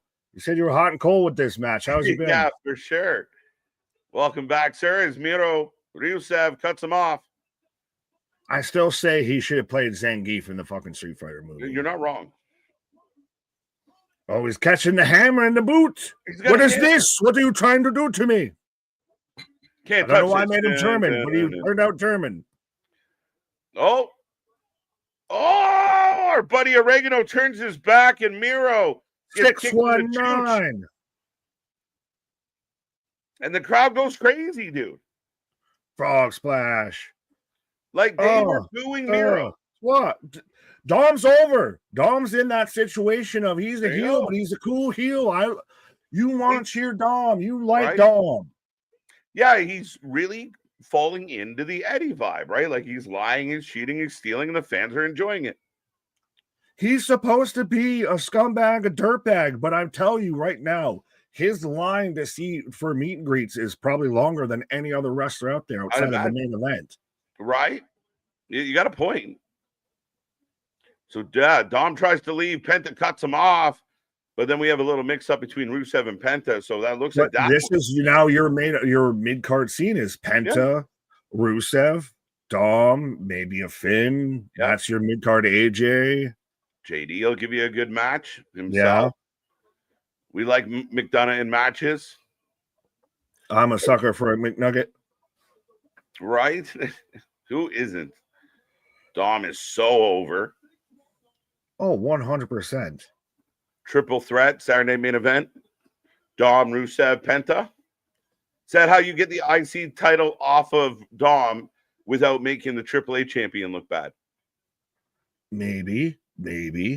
Dom or Penta then has to be your new IC belt. So Penta comes back in and says, "Go shit." Springboard, DDT, Penta is back. The crowd pops. You might be onto something with this triple threat. And again, this is now your mid-card division. Penta's now your IC belt. How many Twitter accounts are going to say, well, he wasn't anything in AEW. It was all his brother. It was all Ray Phoenix. It was all the booking. He's been a star in WWE, and he's selling masks like they're fucking hot biscuits. Guy. Yeah, imagine if you were had him on your roster and everything and had a merch table that was fairly lacking. and had masks on guys like Ray Phoenix and Penta and everything that you could have sold, but you chose Right. not to. You said no. So is that coming up next? Maxine versus Becky next, perhaps? I would assume. So we're getting matches left, right, and center here tonight on Raw. So, I mean, for my money, so far, so good out the gate on this one. Lots more to come, folks. And again, don't forget, we're here all week long. We're back tomorrow for NXT, the go-home show for Halloween Havoc, and then we're back for the fallout from Wrestle Dream. What will happen on Dynamite this week? What misdemeanor or felony can we commit this week on Dynamite? We'll find out. If they do something extreme like that, it's going to be even worse because it's like, why did you do that as a pay-per-view? Well, is it done? That becomes the question now. Is I hope so. I hope so. And Mox done, or are they going to have a Shark Tank match? Are they going to have a fucking Piranha on a pole match? Right? Like, what are we going to do next? Where do we go? This has to be over, but it just feels like it. Again, it sounds funny for me to say this. It was anticlimactic to the rest of the fucking story. Like, it really wasn't the big, huge, holy shit blow off, other than the fact that they dunked him in a fish tank. You know what I mean? Like, the match itself didn't live up to the hype, but we had this one moment, which still was. No, it's not even that much. It's just Darby took all of the moments. Darby got hooked through off the ring through the announce table and everything, and just skipped and rocked and jumped and everything. He took every big bump in that match, and Moxley took all of 2, and stayed in the death lock for what, 6 seconds? I said, my knees, tap. Yeah, this big tough guy. I'm never gonna give up. I'm never gonna quit. You're gonna have to kill me. Take my soul. I quit. What the fuck? And everyone wants to ignore that. That's okay. Well, Flame out here saying they made the men's tag titles worthless junk on Raw. I think they already were, and they're trying to shine them up. AJ and Dragon Lee winning it helps it. And they haven't been good anyway. So you're kind of right, but a little late to the party. A wee bit. Right? They're trying to course correct. And now you're being like, they fucked it up. They're like, no, we're going this way. We know. We all kind of know that. We know they fucked it up. Honestly, we know they fucked it up. Yeah. They know they fucked it up. Mm-hmm. It's just been cold. And I mean, you got good tag teams that could do some stuff. I really want to see the Vikings get involved in some real tag team wrestling. Like, you know, get them in there with somebody and have a good Vikings match. They can bang. But is it not even just the matches? You need stories. You need something. You need something to latch onto with all of this. Fuck off, Seattle. Whoa, now. Yeah. It's not even 10 o'clock for Monday Night Football. I don't like Nick Ryan or Tom Hanks right now. Yeah, no. 2-1. Still early. 3rd inning. Fair enough. So we got time. Right. Hulk Hogan's Rockin' Wrestling, now available on YouTube. That's crazy to me.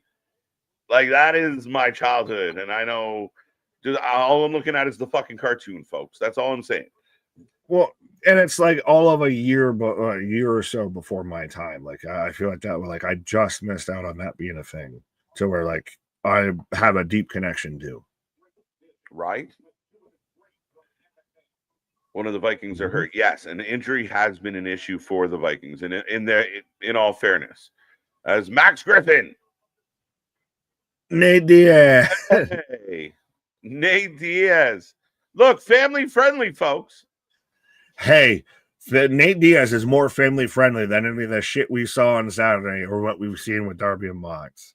The thing is, Nick, and I can't, if we know a lot of the fighters, like not a good amount. We know actors and comedians and musicians. A lot of them are fans of wrestling. Yeah. But none of them are a fan of that nonsense. And I don't want to say none, but not many. You're mainstream guys, they're just turning people away at the door, bro. Well, you're asking people not to watch. I know we've had the whole O'Shea Jr. thing to where that's came full circle and everything, but at the same time, we've also, like, you have guys like a Tyrese Halliburton and everything that have actively said, I ain't gonna watch that.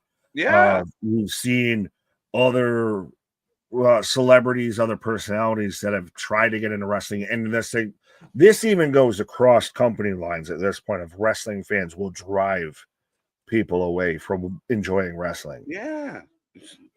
So Gatekeeping community hard out here in the streets for IWC. right, but ladies and gentlemen, what could be the match of the night? Max versus Becky. She got all the smiles. She looks like she's gonna win this. And do you know how much more I care about this one belt than the 11 belt of someone else? 12 now. It's 12. Yeah. Max Dupuis. To think this is what LA Knight could have been. Becky coming out very in all in black, like she's mourning. Well, still very posh. She's very the posh spice to very David Beckham, I guess, with Seth and everything. And that's not just me saying that. That's Sports Illustrated too, as well. Everybody's saying it. Right. There you go. Everyone's getting in on it, Nick. Well, that's a clever ass promo and everything. Yeah, for sure. Spaz with the $5. Both Rollins and Naomi won Money in the Bank, cashed in, won the world title on Raw, were champs for less than 100 days, and vacated for medical reasons. Oof. Parallels. Oh, it's a fucking Monday Night Raw curse.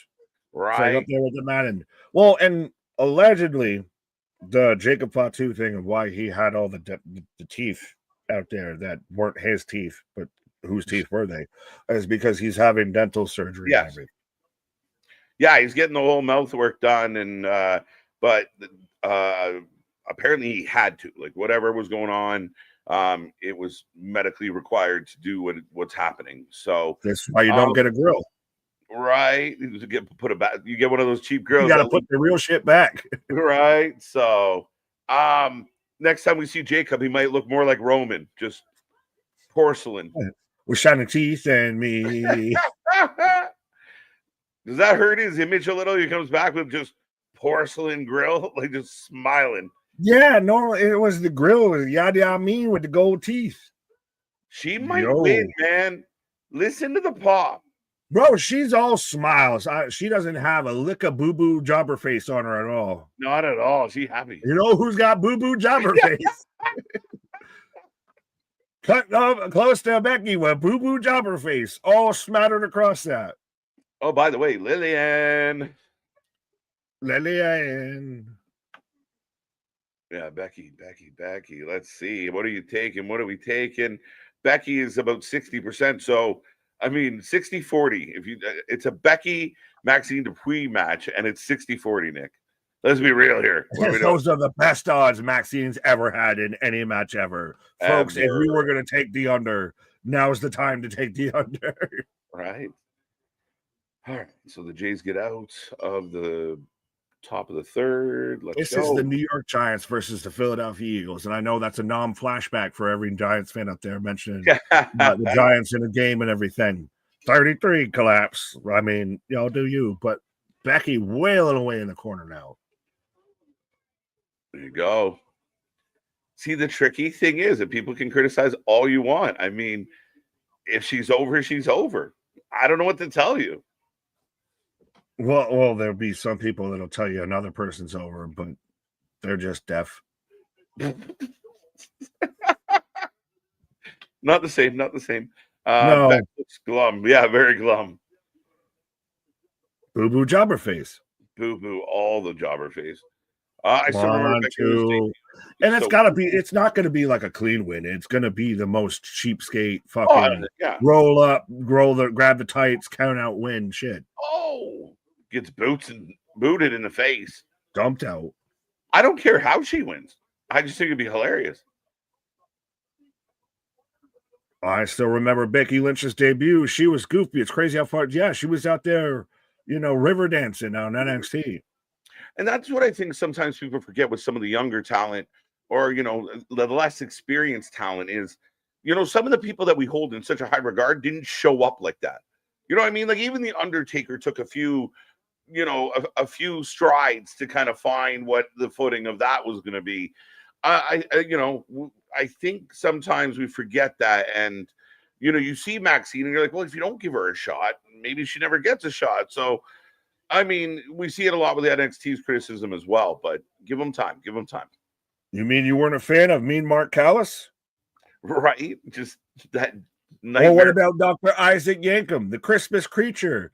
Everybody, when we're talking about Kane and everything. Yank him. So, I Barely mean, knew him. yeah, that's the thing is, again. Speaking of Jacob Fatu, you know what I mean? is that who's doing it? Are they sending him off to Yankum to get the teeth fixed? Maybe. Well, I mean, if you now, would you trust a dentist with bad teeth? It's like No. it's like trusting an optometrist who has glasses. Yeah, no. Like, no. bitch, you can't see. Why you telling me I can't see? Yeah, I mean, the optometrist one's a little different because I'm like, at least you got yours fixed up, You know how fucked up your shit is, right? Like, no, if you- but well, yeah, with a dentist, You you have don't to know your shit fucked up. I'd rather go Britt Baker than Yankum. That's who I go to for a dentist. That's who Jacob's going to see is Dr. Britt Baker. That's why she hasn't been seen on AEW television because she's not a WWE client. You get that Bay hookup. Oh, Maxine wins IC. There you go. Timmy's calling it. There you go, Mr. Quake. How you doing, sir? Go, Becky. Go. Dale's not feeling Maxine at all, so I love it.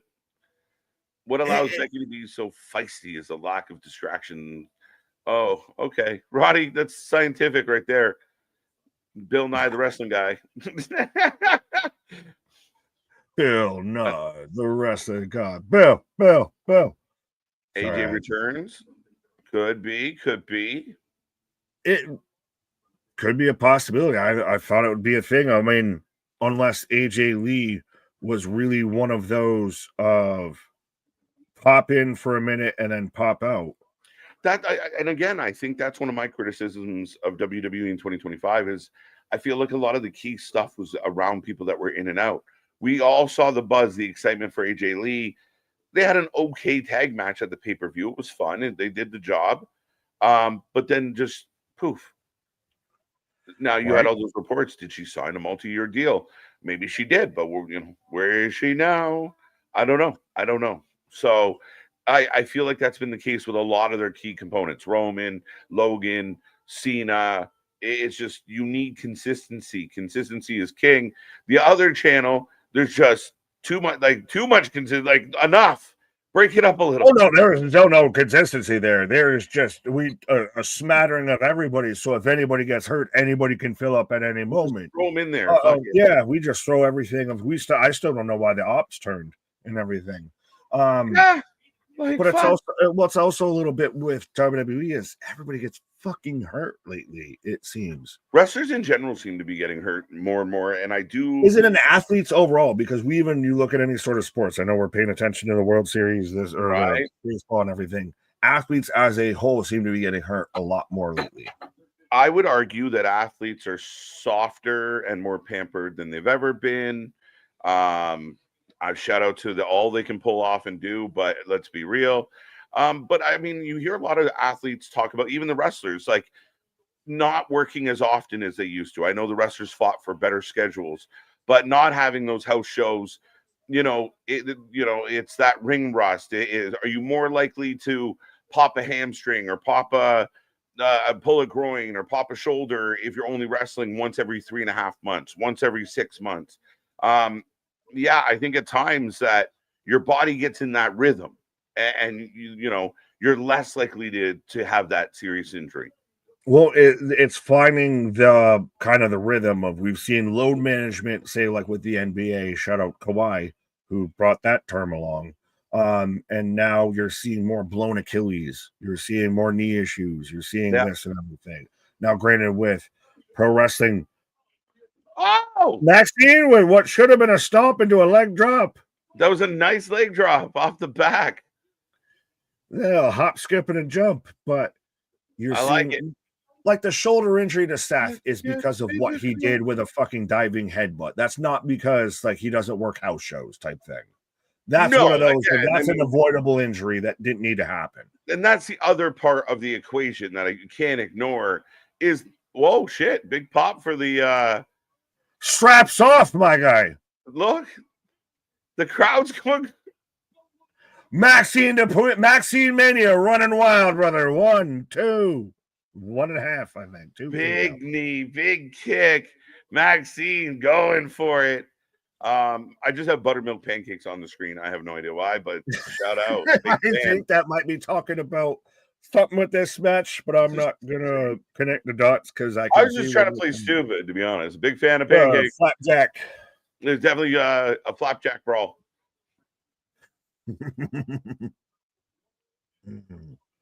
Oh, spinning back to the gut from Becky. Oh, pops out of the manhandle slam. Yo, big kick. Like she rolling, bro.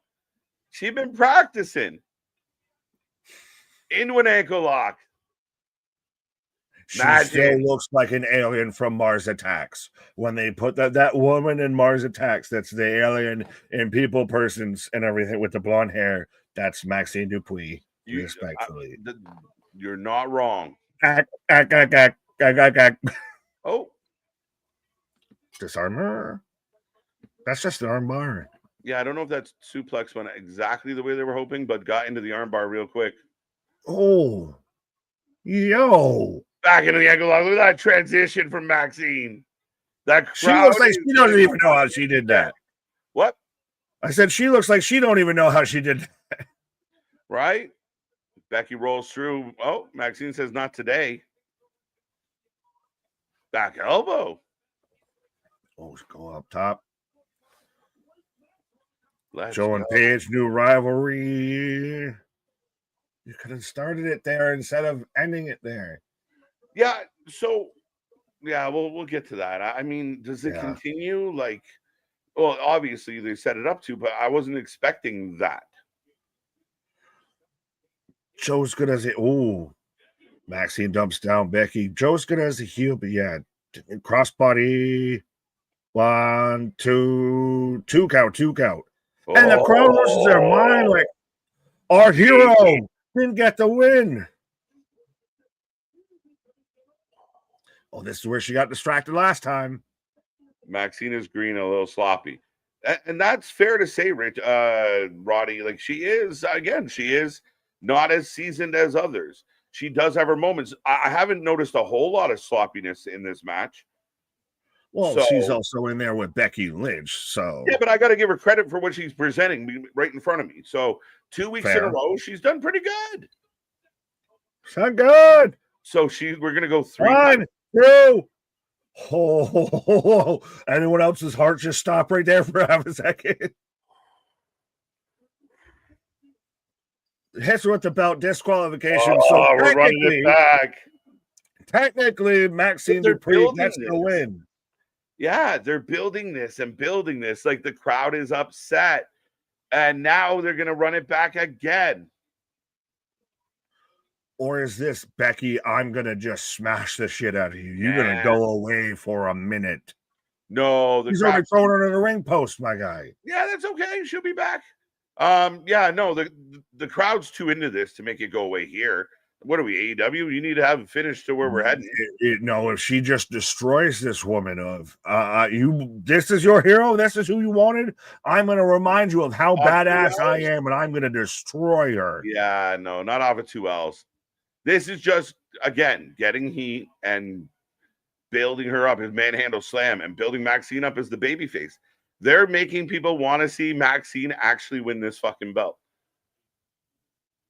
They're making me doubt if ChatGPT ain't writing shit if Maxine Dupree's out here getting a gigantic push.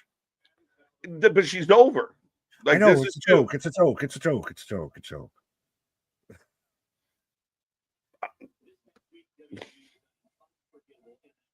Yeehaw! Mm-hmm. Go. Maxine is Rocky. There you go. Jose gets it. Right. Maxine, the 1, 2, 3 girl. So Becky takes 2 L's to Maxine Dupree in consecutive weeks. Yeah. And manages to retain the championship, but still takes the L. Yes, and I managed to keep the belt, which is frustrating to people. So we still got lots of time on the clock, and the show rolls on as they are showing the Japanese tour and a lot of buzz about Nakamura in Japan. Well, and my question will, and I know we had another question around something with AEW with how they kicked off their show, but have you seen everybody crashing out over CM Punk wanting to hug it out with Rhea Ripley, with him, Rhea, and Raquel getting matching tattoos in Japan of everybody just wants to act like CM Punk's the villain in anything that he does. He tells fans, stop harassing us, stop stalking us at airports. He's the asshole somehow in this situation. Right. Again, some people just want to paint a narrative, and some people can't get over it. And again, it goes back to this whole thing of like you were somehow personally affected by anything the man did. And again, it's like, even if he was something once upon a time, as far as your opinion goes, everyone has the right to try changes. I got the Kabuki Warriors. Yeah. Does the whole other talent having issues with cutting promos in English and everything kind of go out the window when you have Asuka out here cutting a whole promo in Japanese like we saw before she did, and Nakamura when he was Sasuke Nakamura of cutting whole promos in Japanese? Like, I don't get the whole they don't translate to English well or whatever as a narrative anymore. Yeah, I think traditionally the American audience doesn't. They've struggled to get some of the wrestlers that don't speak English very well over with the fan base. I think because they are on Netflix now, because they are very focused on their international thumbprint or footprint. Yeah, I think letting them cut promos, whether it's Spanish or Japanese or Mandarin, whatever it is you want to cut the promo in that gets your character across. And this works for me. I have no problem. Now, some fans bellyache, and you get the gyms of the world out there, not his favorite thing. But at the end of the day, I think because they have to read. I'm sorry, you have to read. Right. My head hurts. Subtitles, context. That's the thing. And even then, being fully honest, you could just listen to it. And depending on the emphasis and everything, you can kind of get where they're going, even if you don't want to read, folks. Right. Maxine should be LA Knight's girlfriend. Yeah. Oh, God. That weird tie back in of, oh, I heard you were a Dupree too. Maxine might actually win the IC title. I think she is actually going to now. At this point, yeah. Yeah. All the lights out. Oh, here we go. So what do we got left? Just the Battle Royal, right? No. Steph and Rocks. Yeah.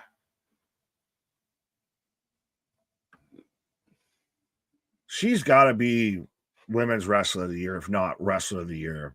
Honestly, Stephanie Becker at this point. She's won 4 titles in 1 year? Well, that's nothing compared to Monet. Oh, fuck off. Still, again, I still hold this. Well, that independent promotion will be able to say that Mercedes Monet was one of their champions, was one of the people that somebody beat to win that. Nobody fucking knows any title that she's got that's an independent promotion or anything like that. And even then, how many titles does like a Tyler Black, AJ Styles, whoever's been through any sort of Ring of Honor, anyone that's done time on the indies that made it somewhere, was this champion or that champion? No one gives a fuck about that. Yeah, and I know some dude out there that hasn't seen a bathtub in over a week. Will have all the stats on this. Like, it was the Rev Pro, it was we know that. Have you noticed that the Stopwatch Society's kind of gone away of like how much wrestling we've gotten per show, because we're getting lots of wrestling now with WWE. Raw's been all wrestling tonight. What we get, we had the one big segment in the beginning, and it's been all matches since. Couple little segments, but it's been 85%, 90% matches tonight, Nick. Oh, yeah, for sure. Like, we've had way more matches than we have had talking segments. The only big talking segment I recall is what kicked off the show. That's it. And then again, like a quick little backstage segment with the Judgment Day, a couple little snips here and there, but barely any. A couple replay segments, but just in ring, in ring, in ring. Perfect. And good in ring all the way through. Good in ring. It's much better. I think people need to actually tune in instead of trying to forge their opinions online based on clips. This is solid programming to organize it like this and to actually give us a good wrestling show. Oh, for sure. And I think Monday Night Raw has been, out of at least the two big shows for WWE, Monday Night Raw has been the flag bearer, the flag waver, and everything like that. It has become the prominent can't miss show. SmackDown, it's getting there. It's growing. It's going through growing pains right now, for sure. Yeah, and I think all wrestling companies go through ebbs and flows, Nick, and we've seen it in the 3 years we've been doing this. We've seen the lulls in certain times a year. Monday Night Football coming back's always been a bit of a bitch. The competition, the lean times in summer when people are out being busy. We'll see the spikes and increase as we get towards WrestleMania season, of course. So we go through it. I don't think any company, and I don't think anyone's ever said that the WWE for all the years we've had WWE programming, they weren't just amazing every week, every month, every year, forever. No, they had some bad times. They had some very shitty times. And now as fans, we go through the lulls, but I think there's a lot there to enjoy, even if it's not perfect, guys. Well, and Jose out here saying wrestling is cyclical. I know some people kind of view like the wrestling bubble as popped, but I also think that there's still a lot to enjoy within it. But that's where you hear for the rise of the bubble, or have you been here a little bit? Because and that's where did it make you stay? Did the bubble pop and make you stay? Because the bubbles popped, I think. A little bit, and I think we've been far enough. It's got to leak. Yeah, and I just think it's like the honeymoon phase with Hunter's definitely gone and over now.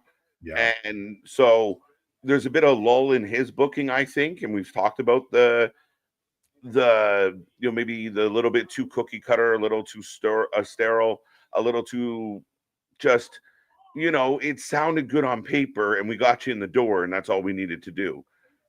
Oh, Paul. Speaking of getting in the door, Heyman's trying to get in Pierce's door. Pause.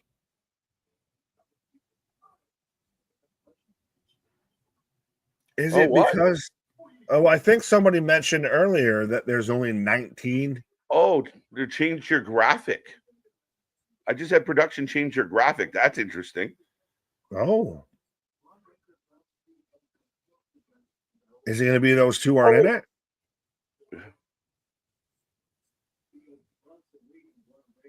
Are officially out of the Battle Royal.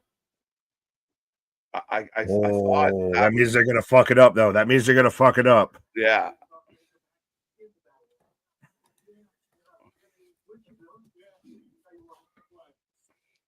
Say please. Let's go. WWE has actually, and we've gone through, I know us personally, and most people who have been watching for a minute have gone through the whole authority figure phase, have gone through literally the authority out there. This has been the best in a hot minute since probably the 90s, 2000s that WWE's managed to actually do authority figures and do them well. We've had Constable Corbin. I'll take Adam Pearce out there and Nick Aldis any day. AEW needs this. Danielson. Danielson's perfect. Not an interim, not a part-time guy that there's a GM, but Tony's still talking to Tony Schiavone. You need a legitimate face. Becky. I just like a fucking feel as Becky just confronting Paul with the Rolls. This is a good flow. This thing into the next. They're keeping this moving. Where are you, Jose? AI is cooking tonight, folks. AI cooking with this creative. Paul doing Paul things. I had no choice. I didn't want to do this. Yeah, I'm a victim. I'm as good as a victim. I am in between your husband and those two out there. Yeah.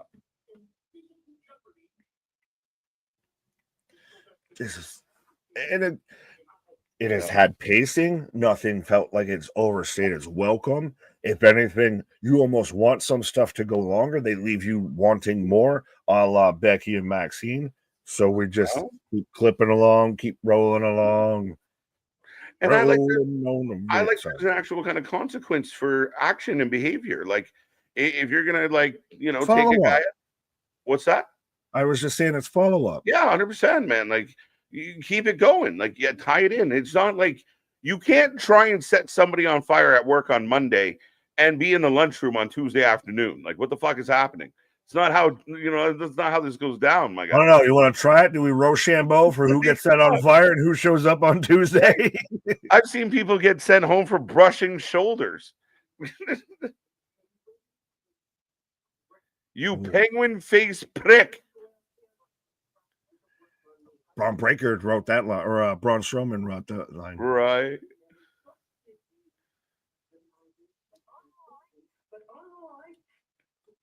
This is good shit, man. Well, it's still that. The only reason why I think like a Roman or something is because I'm like, Heyman always is just pivoting with this. If you try to always catch where he pivots next. He's slimy, right? Like he's just Paul just passes out of debt. That's so good. Becky sells this. She's the man. And her growling in his ear like that, it's ideal.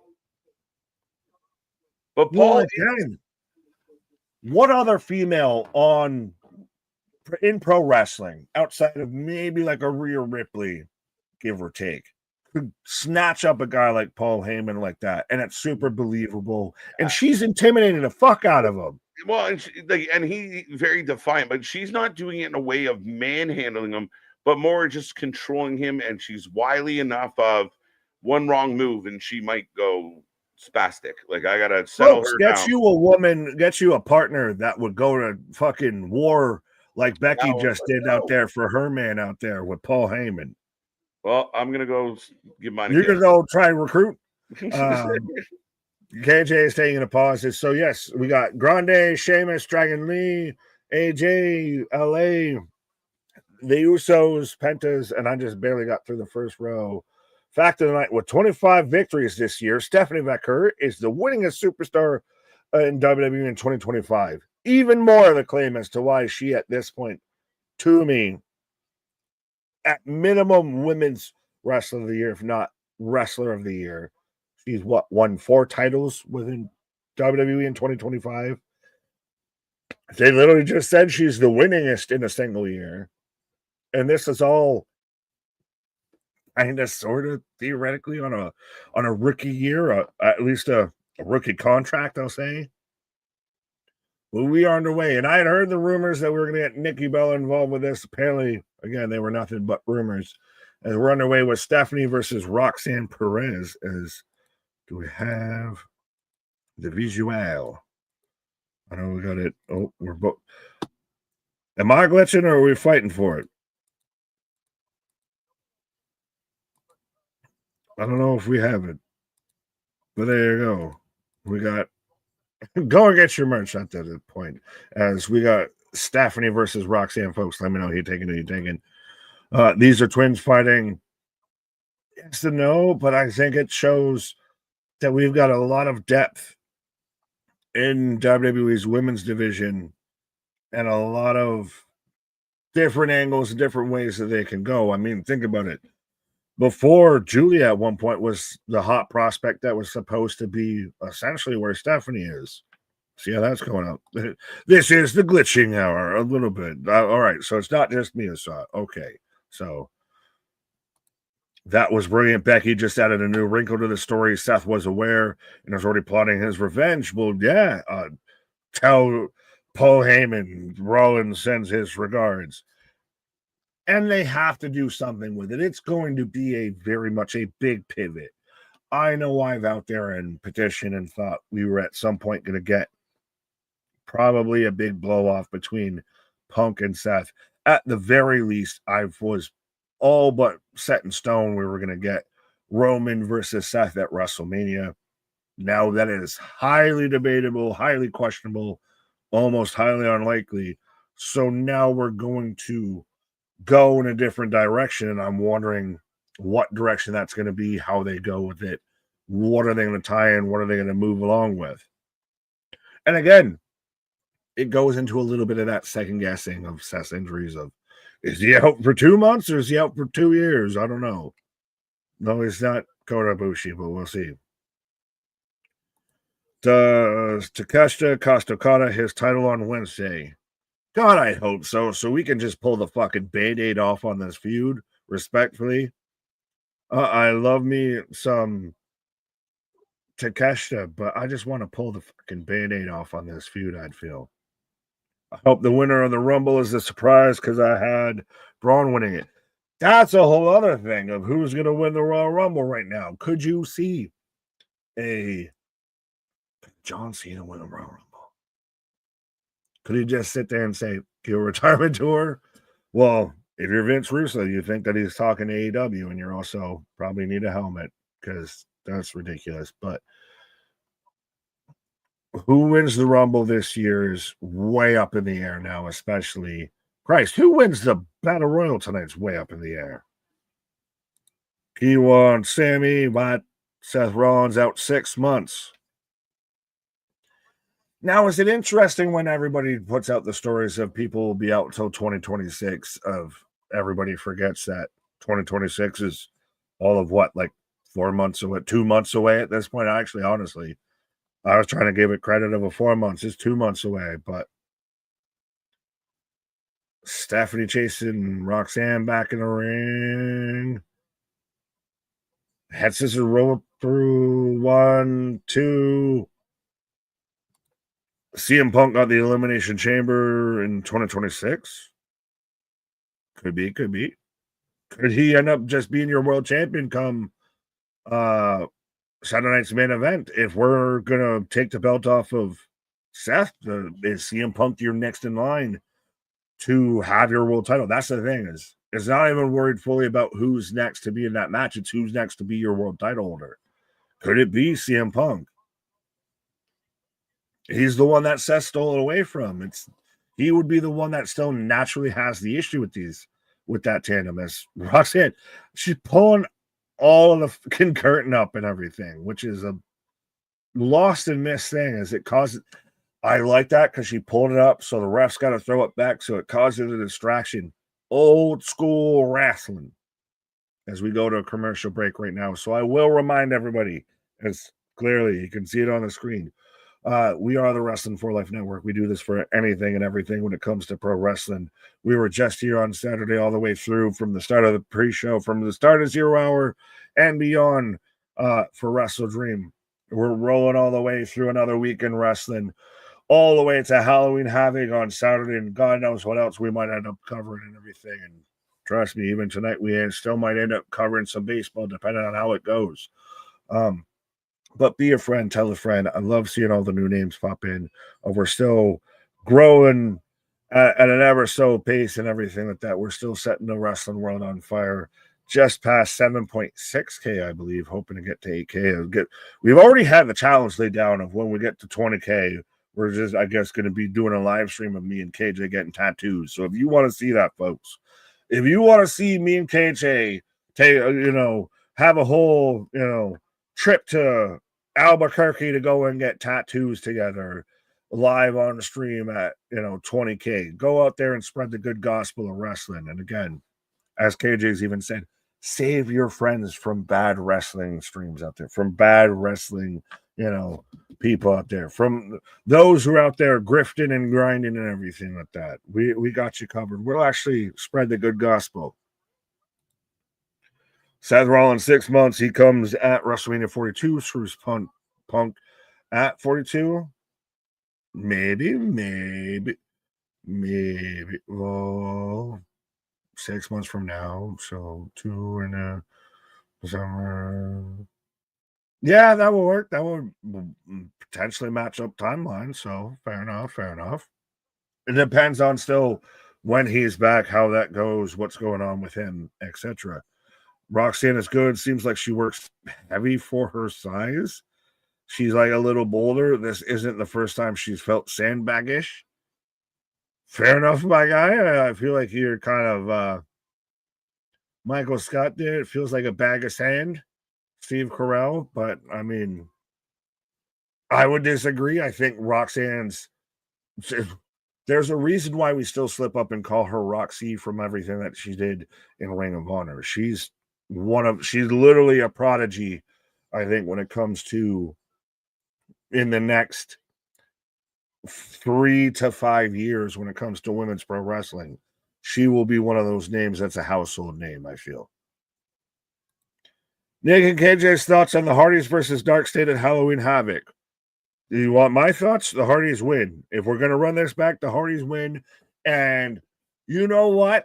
If we're going to do it on Halloween Havoc, it needs to be, I will delete you. I'm talking over all of the boos, even though I might agree with the boos, but we need to do this at the Hardy compound is where we need to do this. We need a Dark State imprisoning me. You have, Maxwell, and you have everything out there with the Hardy compound. You have the drones, you have the grounds crew, you have all of that out there. Yes, you have all of that, I feel. You go OG, triple OG, especially it's Halloween Havoc, you're doing spooky shit. So one time you do it. Dark State should not win. Dark State will not win, should not win. A deletion match, 100%. I will delete you. You got Brother Nero and everything. You got a Willow showing up on NXT. That's where you go. You get all spooky dooky with it. Dark State is spookier. No, there is no way you're going to tell me that the guy that's got, I will delete you. That was part of the Deleter Worlds with Bray Wyatt. That Dark State's spookier than him. Why? Because they just turned the lights off? Nosferatu. Prepare yourself, Nick. Dark State is beating the Hardys.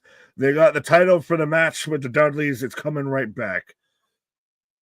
No, because we could see the Hardys coming right back to WWE. Hey, what do you say? What if that's your Monday Night Raw? Hey, Jay Lee versus the Hardy Boys. I got the Devil's Kiss. Shuck it, duck it, quack, quack. Yeah, I got to go all Booker T. Yeah. Timing is everything. Speaking of kisses. Yeah. Every kiss begins with K. I guess that's why KJ's back here. There you go. Every kiss begins with K. What a match. Again, yeah. Better than any match I saw on Saturday. Well, somebody was out there saying that Roxanne's sandbagging and hot dogging and grandstanding. She's a heel. And yeah, I'm sorry, but Dark State wins those belts. No. We will be here Thursday to talk about it, but yeah, no. Dark State's winning. No.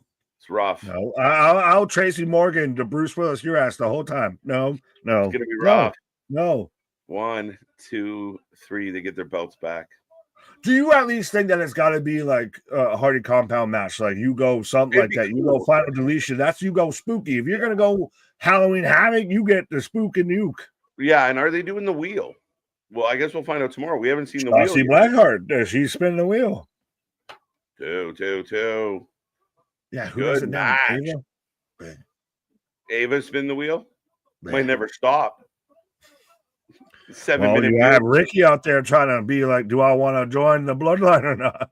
You'd just be sitting here for a half hour. Is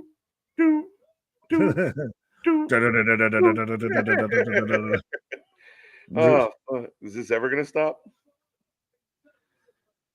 Oh, hops out on the Pop Rocks there. 619. Jose, man. I did the duck and run right before. Timing is everything. I gotta go back. That's why you need to get yourself to switch header. They're fine with it.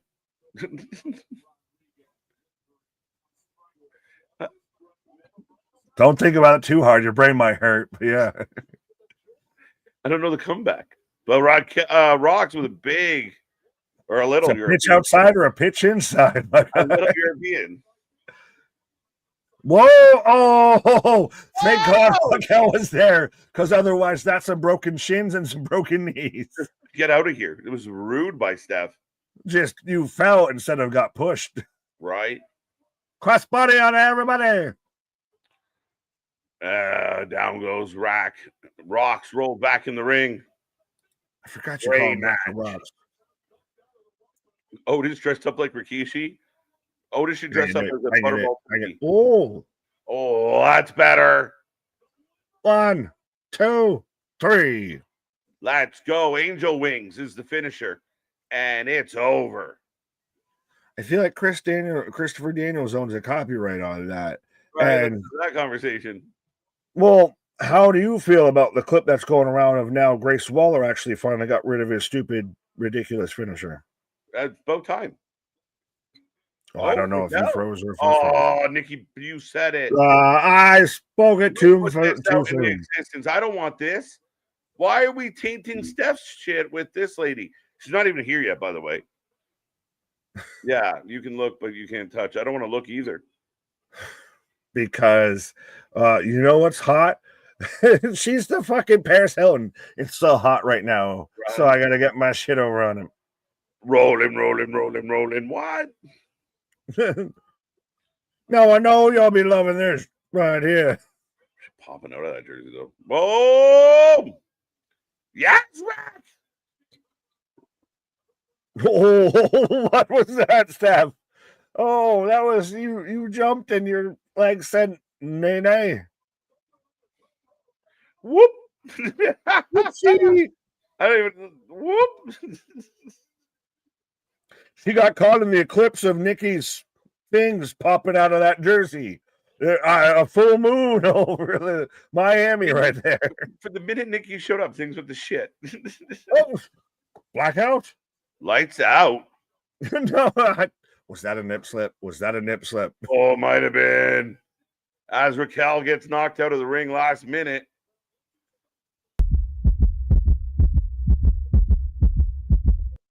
What the fuck noise is that? She's like, hey. Is that the guy's fucking heartbeat backstage with the working the blocker of those things could pop out at any moment? Right. Spanish Rachel versus Stephanie McCool. Yes, please. Oh, wait, Birdie. Go.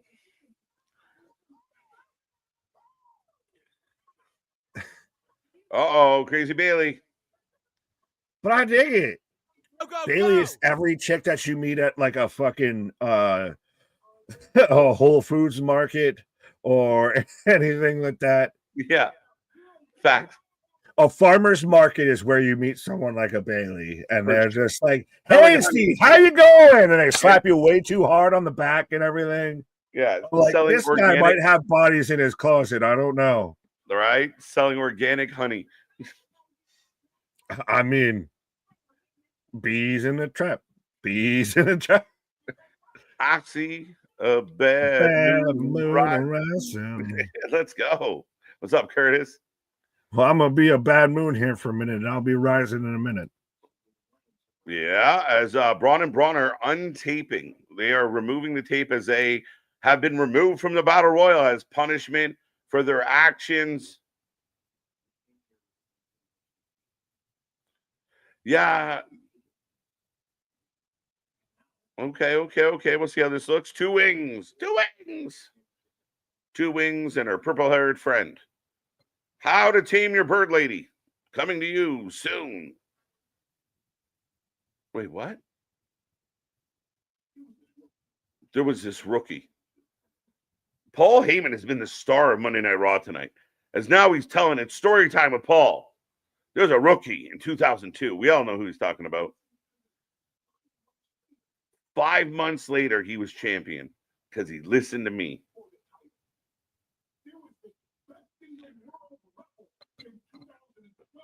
Braun's solution is always violence. Well, again, it's kind of his MO. But Paul Heyman trying to teach him some tactics here, some strategy, play a little bit of chess, not checkers. And he's saying, if you believe in me, if you trust in me, I have a track record. I have names on my resume, and you just have to listen to me. My stream is struggling. I just paid my Wi-Fi, so I know it's on my end. I don't see anything happening on my end, so I don't know what to tell you, sir. I will double check. Is that still up?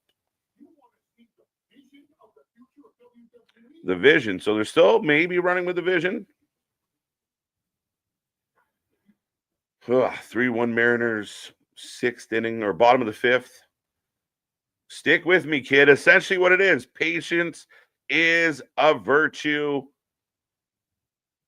But the Bronze are still a little defiant. They are kind of that young, cocky, we don't listen to nobody kind of vibe. But Paul's saying, listen to me.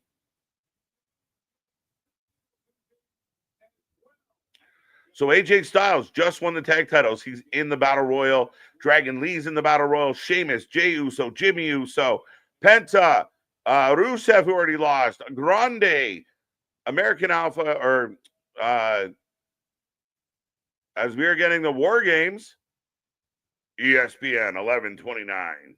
We will be here live for Survivor Series in San Diego this year, folks. Again, make sure you be a friend, tell a friend, like, share, subscribe as we watch more live wrestling than anybody else out here. And I'm getting an ad for a Netflix cartoon. The Bronze caused more kind of chaos for the Battle Royal. I think they are going to have a hand in this. We'll see how it looks. Do they come out and tackle the winner? Do they find a way to force themselves into the situation? What does Paul have up his sleeve? Will they listen to him? What if they ignore Paul's wishes and Paul gets frustrated with the two young punks that won't listen? What if for all the expertise and all the knowledge Paul has, they don't listen? Do you think we get 2 War Games this year? I believe we'll get a male and a female. I do not believe we'll have 2 male. I do think there is an opportunity, though, to maybe do 1, maybe 2 classic Survivor Series matches. I think there's an opportunity there. Stack Battle Royal, not bad. I know someone said jobbers, but there are a couple jobbers sprinkled in. The New Day sprinkled in. Tozawa's not going to win. Otis is not going to win. The New Day are not going to win. This is about the other names on the board. And are there any surprises? Does anyone else get added? How will it look by the time the ding ding of the bell goes? Folks, let me know. Who do you think wins the Battle Royal tonight? CM Punk versus Braun, WrestleMania 42, highly possible. Lots of things to transpire before we get there, though, Timmy. Tozawa all the way. I'm with you, bro. Shock the world. Tozawa for world title. Maxine for IC. Let's go. Yes, it is. Yes, it is. Like I said, we will be here live. So right now I'm getting the ad for Halloween Havoc. Saturday, we will be here live for Halloween Havoc. It's going to be a fun one as we go into the weekend. Pete Dunn, dun, dun, dun. Let's go. What's up, C-Money? How you doing, sir? So, yeah, we might get all the Americanos. It's highly possible. Maxine, it's highly possible. Frankie, at this point, if you understand what we're watching, this is the story that's being told. It's there. And I can't imagine it's not happening.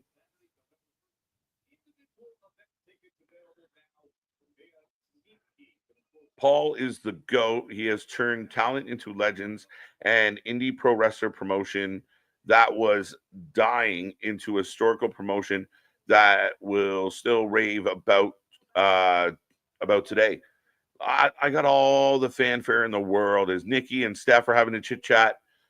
John, I completely agree with that. And I'm a bit of a mark for the guy. I admit that. That's my own little bit of subjectivity, as I think he's had a phenomenal career in ring, on TV, one of my faves. Like, I mean, again, for a lot of the reasons. And I've been trying, I've been very supportive of what he's trying to do. And there's just some stuff he's left me scratching my head, making me wonder why it went that way. And I do think they do have to address the in and out, the part-timers. And I know guys like Logan Paul or Brock Lesnar or Roman Reigns, they're high talent and they get clicks and people freak out when they show up. But there has to be consistency to the booking. And I'm hoping that getting past John Cena will also help the product overall. But not helping the product right now is Nikki Bella and Stephanie having a back and forth. So does this lead to Nikki Bella turning on Steph and getting a title match? I don't know. But the Usos are here in your city as we set up the Battle Royal. The winner of the Battle Royal will be taking on CM Punk to find out who gets Seth Rollins' title. Jey Uso probably going to win it and win the belts in the main event because the Braun screwed over Punk. It's not unheard of. It's not impossible that a Jey Uso wins this, especially because, could it create more issue between him and Roman, him and Jimmy? I mean, and look at him. He's got the baby in his arms, like uber baby face. What can you really say bad about it? I hear the gyms, his timing is terrible, and I think he wrestles just fine. I don't get it. Maybe I'm not paying close enough attention, but he does the job. Fans are into him, and I always thought the Usos were one of the best tag teams ever. This entrance is going to take for fucking ever, though. MCMG should probably be traded to Raw since the Wyatt Six will be busy with the MFTs for a while. I would agree with that too, Richard. I think MCMG coming over to Raw could help Raw for sure. Whoever picked Tozawa to win the Battle Royal is out of their minds. I'm picking Tozawa. You heard it here first, Christian. Tozawa for the W. I'm echoing whoever said it first. John Cena show up tomorrow night on NXT. I don't think so. I don't see why he would. Yeah, I don't really care for Nikki Bella at all in this. I don't think she helps. Nikki should be a heel.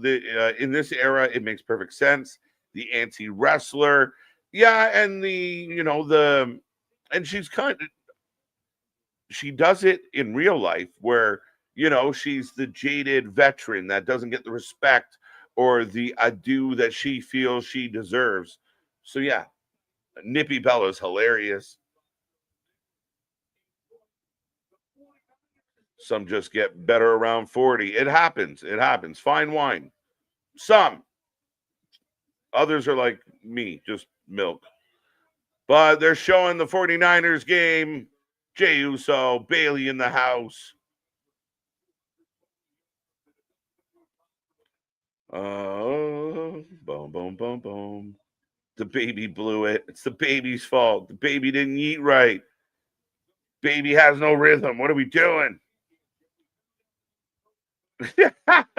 It's all jokes, my guy. It's got to be jokes. I hope. Be nice to the babies. The baby said that doesn't work for me, brother. He said, who are you? I like Jimmy better. Why are you holding me? We're running it back because why not? Boo, baby. Boo, the baby getting boos. That doesn't work for me, mother. My mom just using me to get on TV. This bullshit. 3 matches have been announced for Shotzi Blackheart's House of Horrors show here in Rochester Friday. Your boy Matt Tremont is having a Doorway to Hell match against Joshua Bishop for the title. That's not that far from me, bro. I got to look into some of these Rochester shows.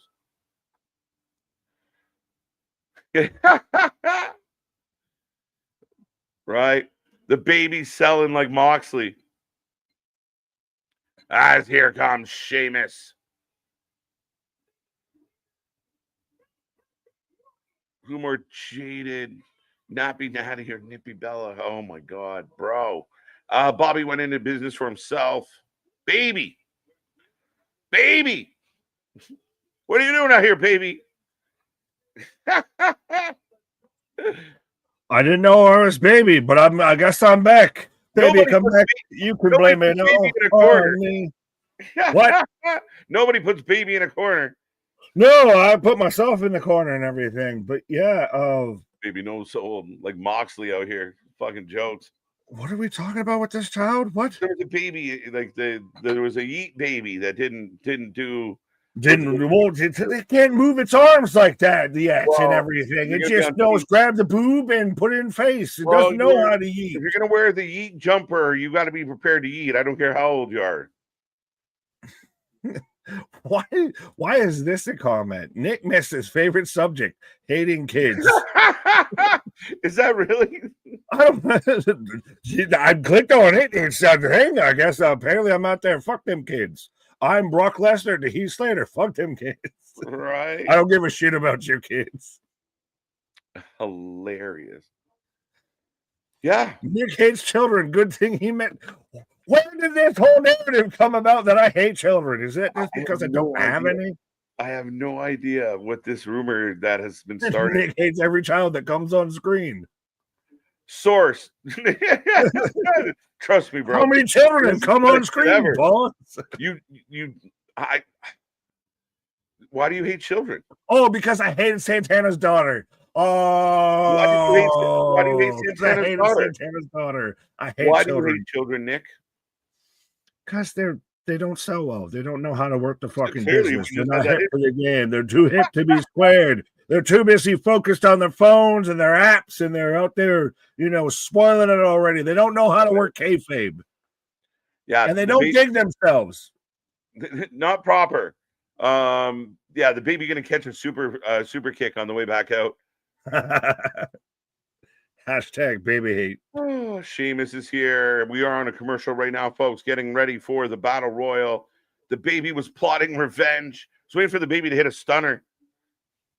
Well, and I hear you out here of you're going to try and make the cross-continental, transition of, showing up out there in Rochester and everything. We might have to, that might be a stuck in the middle with you, my guy. Stuck in the middle with you. I got family out that way and everything. We can make that happen. Oh, there you go. We'll meet in the middle.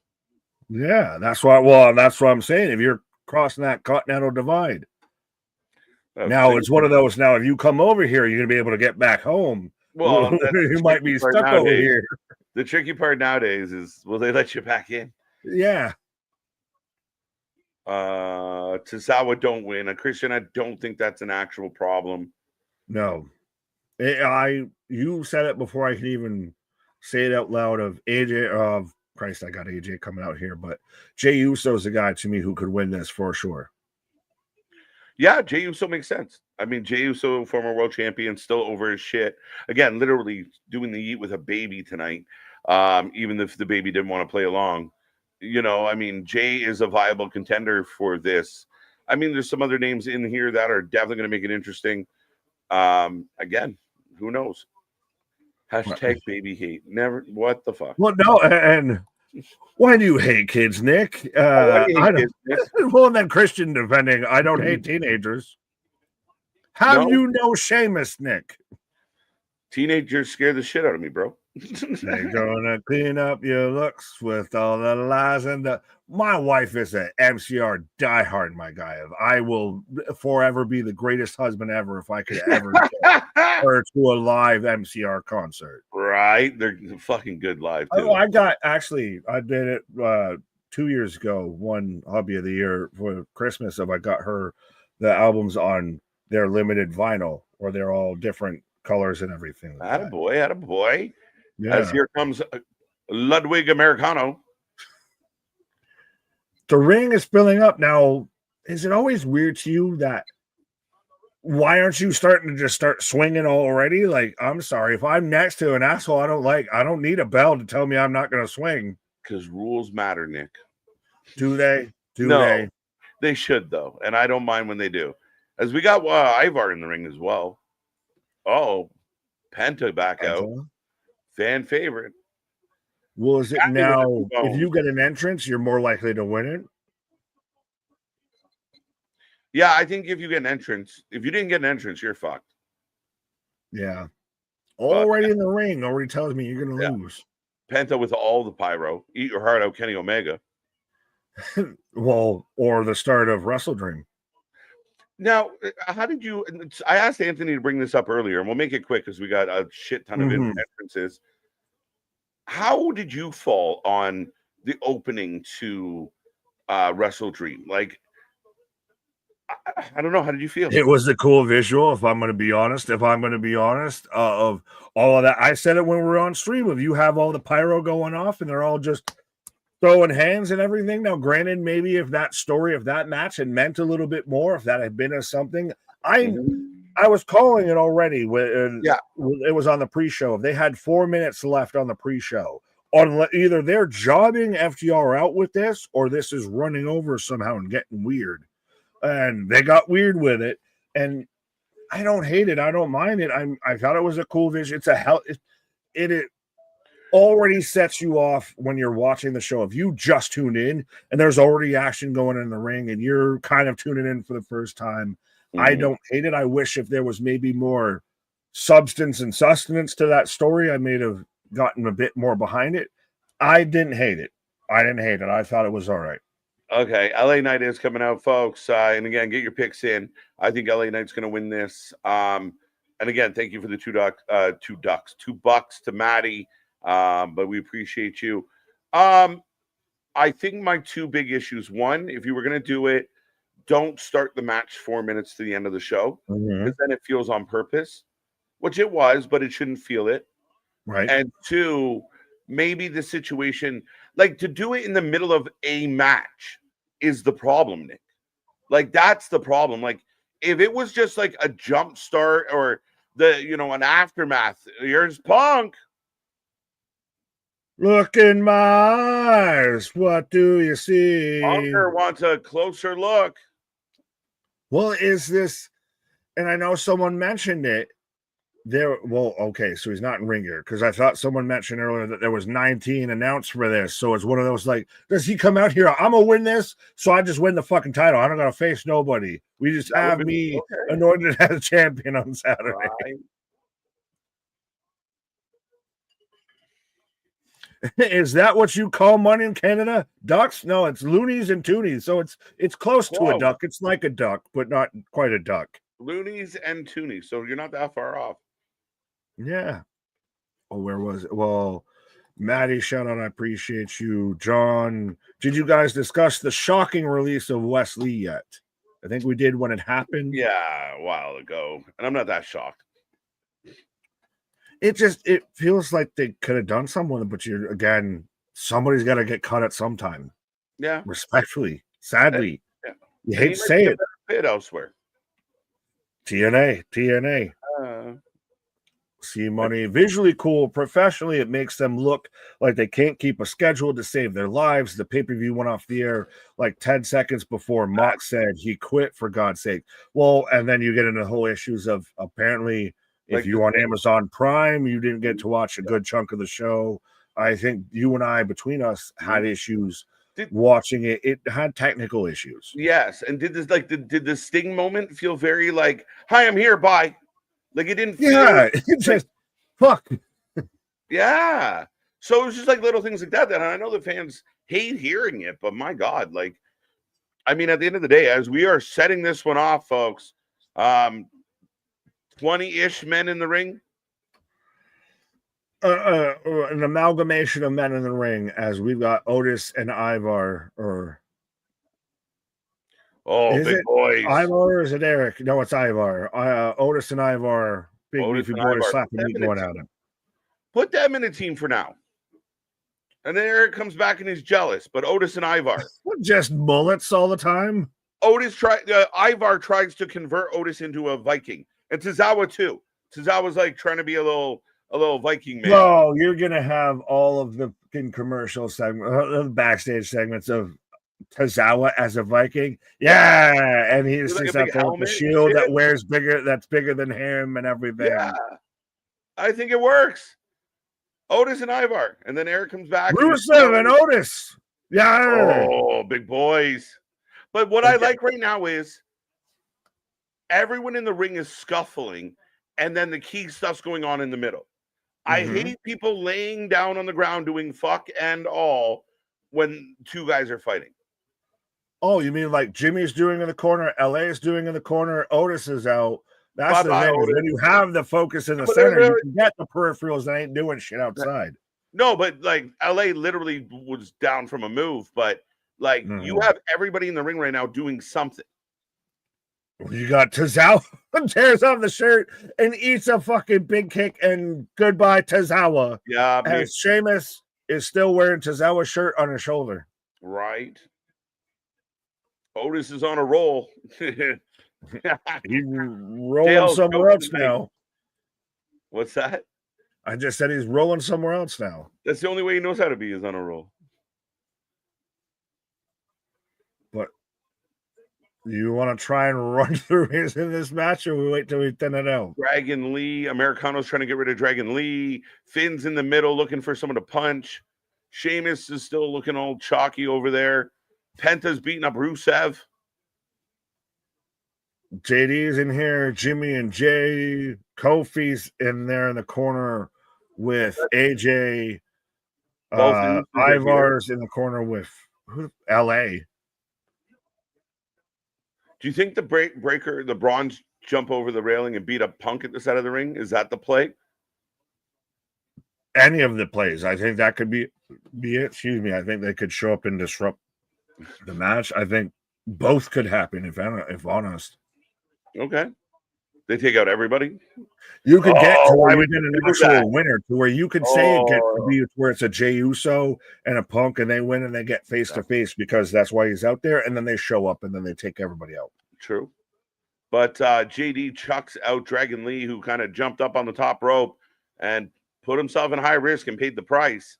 I know one of Nick's favorite spots. 100%. When you self-eliminate, you know what I should do is get myself over the top rope, because that's how I'm going to get the. Penta just did the same thing. Penta jumped over. Now him and Rusev on the apron. Canadian Destroyer on the apron. Oh, and Dom eliminates both men. So hey, you might not be wrong. Yeah, it's a little flex too. Little Nate Diaz flex. That's it, right? You're a slimy little fucker, but then you'll flex after, like you manhandle these two dudes. Yeah, but it definitely feels like a triple threat coming the way. Yeah, but I like that spot, and Christ almighty, give me Nate or Nick Diaz coming out with Dom in like San Diego. That'd be jokes. Let's go. He's out there doing a little goofy ass flex. That's jokes. Uso for the win. Triple threat coming, Dom, Rusev, Penta. And that might be a way to get the belt away from Dom without Dom taking an L while being the AAA champion. Right. Might be. To me, it makes sense. Rusev and Pentagon. So, what? That's how weird to say Pentagon. Right. Whew. Where in the world did that come? What? Where? What? Wesley feel like Ron Killing's release? No. Oh. What? I got commercials. I got Grayson Waller that sat there and tried to hit his little roll in, spin, and finish and everything, that turns around and eats a one knee and gets chucked out for good measure. Oh, bye. Yeah, I got a commercial. I ended up with not commercials, and you ended up with commercials. This is a son of a bitch. Give me a drink.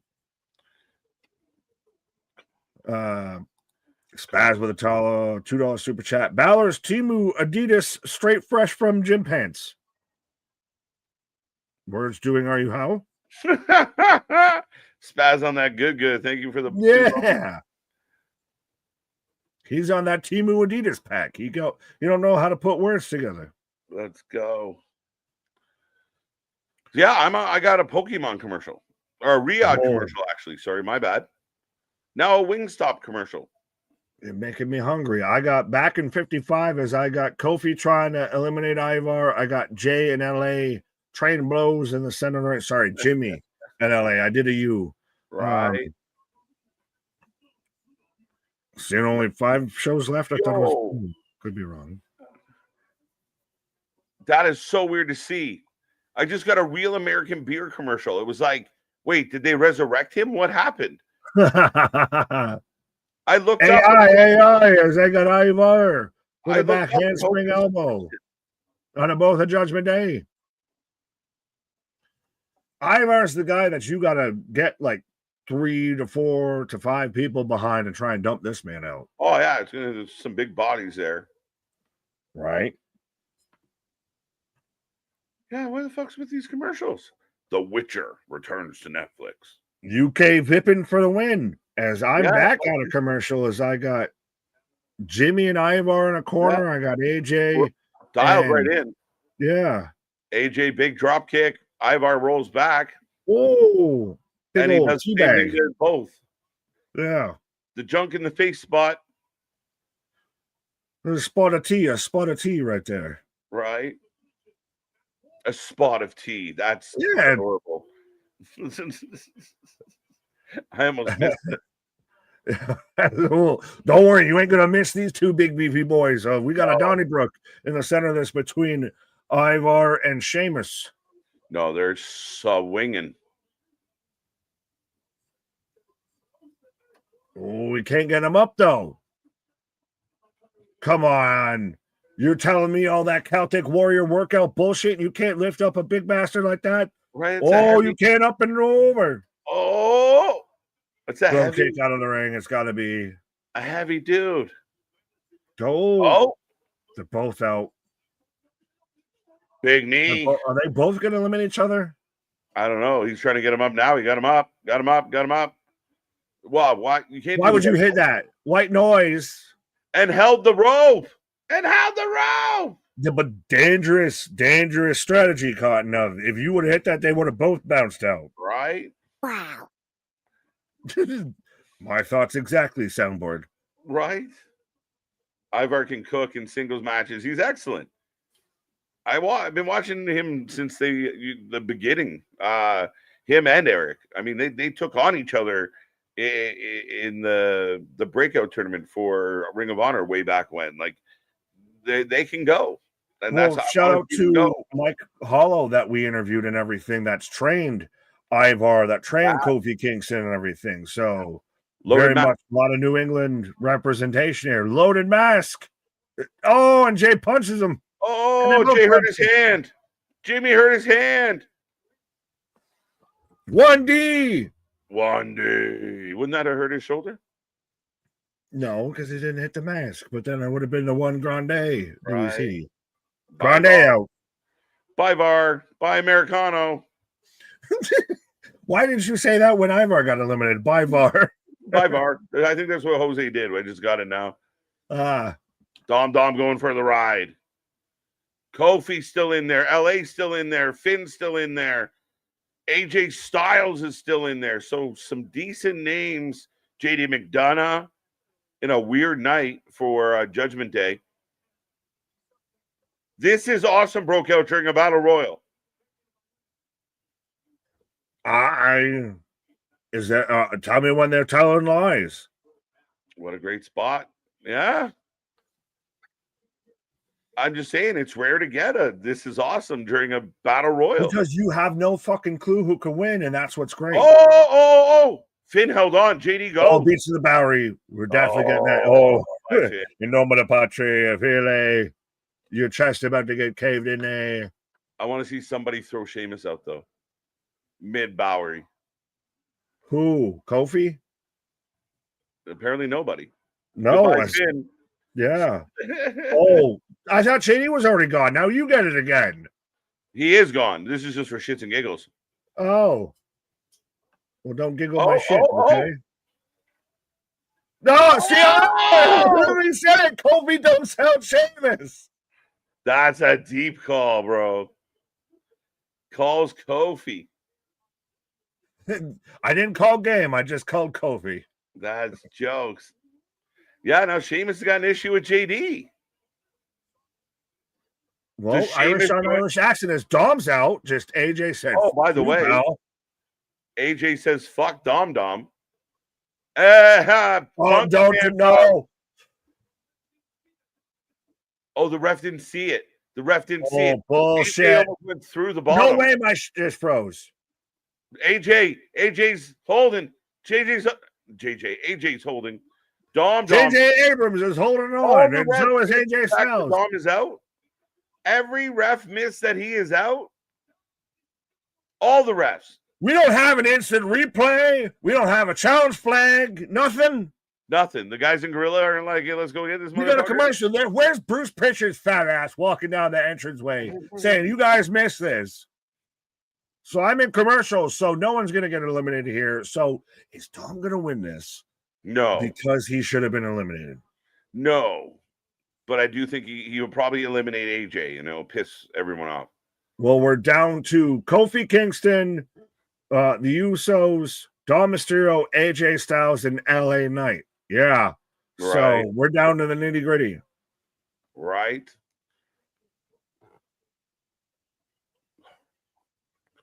Ooh. Do you have an update on the game? Last I saw was 3-1. Bottom of the 7th, no outs, 3-1 Mariners at the moment. We'll see. Keep hope alive. Keep hope alive. Down by 2, but just got to put a guy on base. We're one swing away from cutting the lead in half. So I mean, well, respectfully, you're one bat away. I mean, trust me, I'm out here waiting to just honestly make a call of with Vladdy at bat. It is far, and it is long, and it is out of here. Right? Yeah, there's a couple that he hit against the Yankees that haven't landed yet. Exactly. He caught all of them. He hits like a truck. My guy, I told you I'm a fan.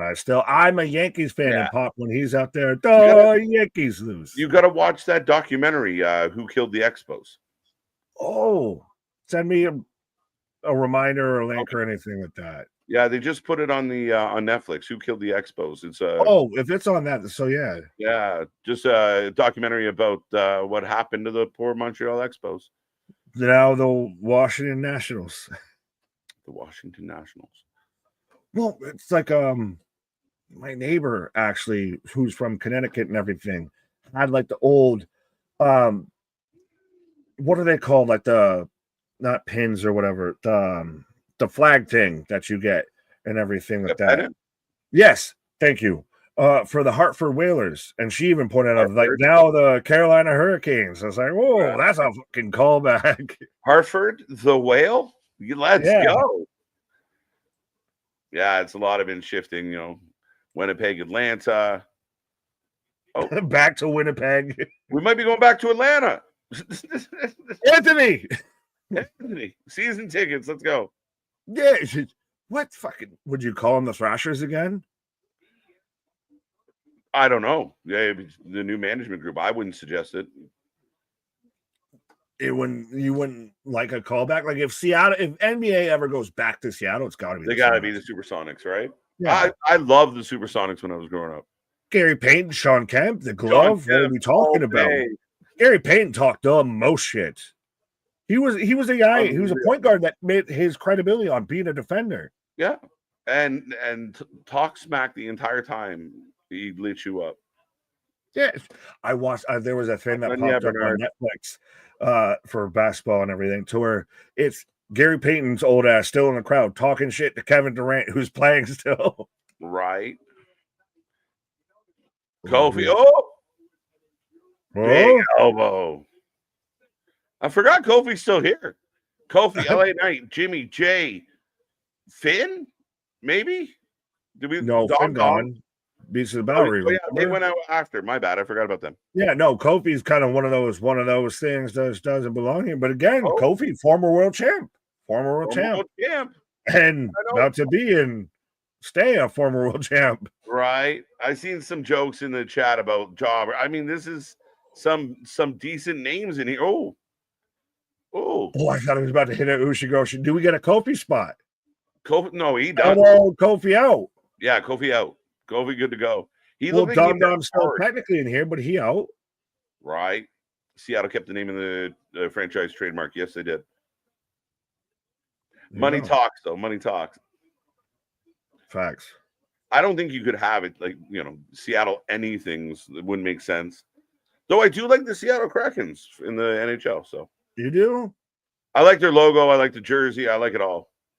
Fair. Go Seattle. Oh! Mic drop elbow up over AJ. Styles Clash? Yeah. Oh, no. Thigh to the face. No. Styles Clash. Oh, there I get. Yeah, I'm half sec, if anything. Don't worry about it. I don't care. I'll hiccup. No, you're good. We're getting a revert. Whoa. Yeah. When's the last time you saw that? A reverse crab? Yeah. Whoa. Yeah, my brother's fantasy team was cracking that ass. I thought it'd be good.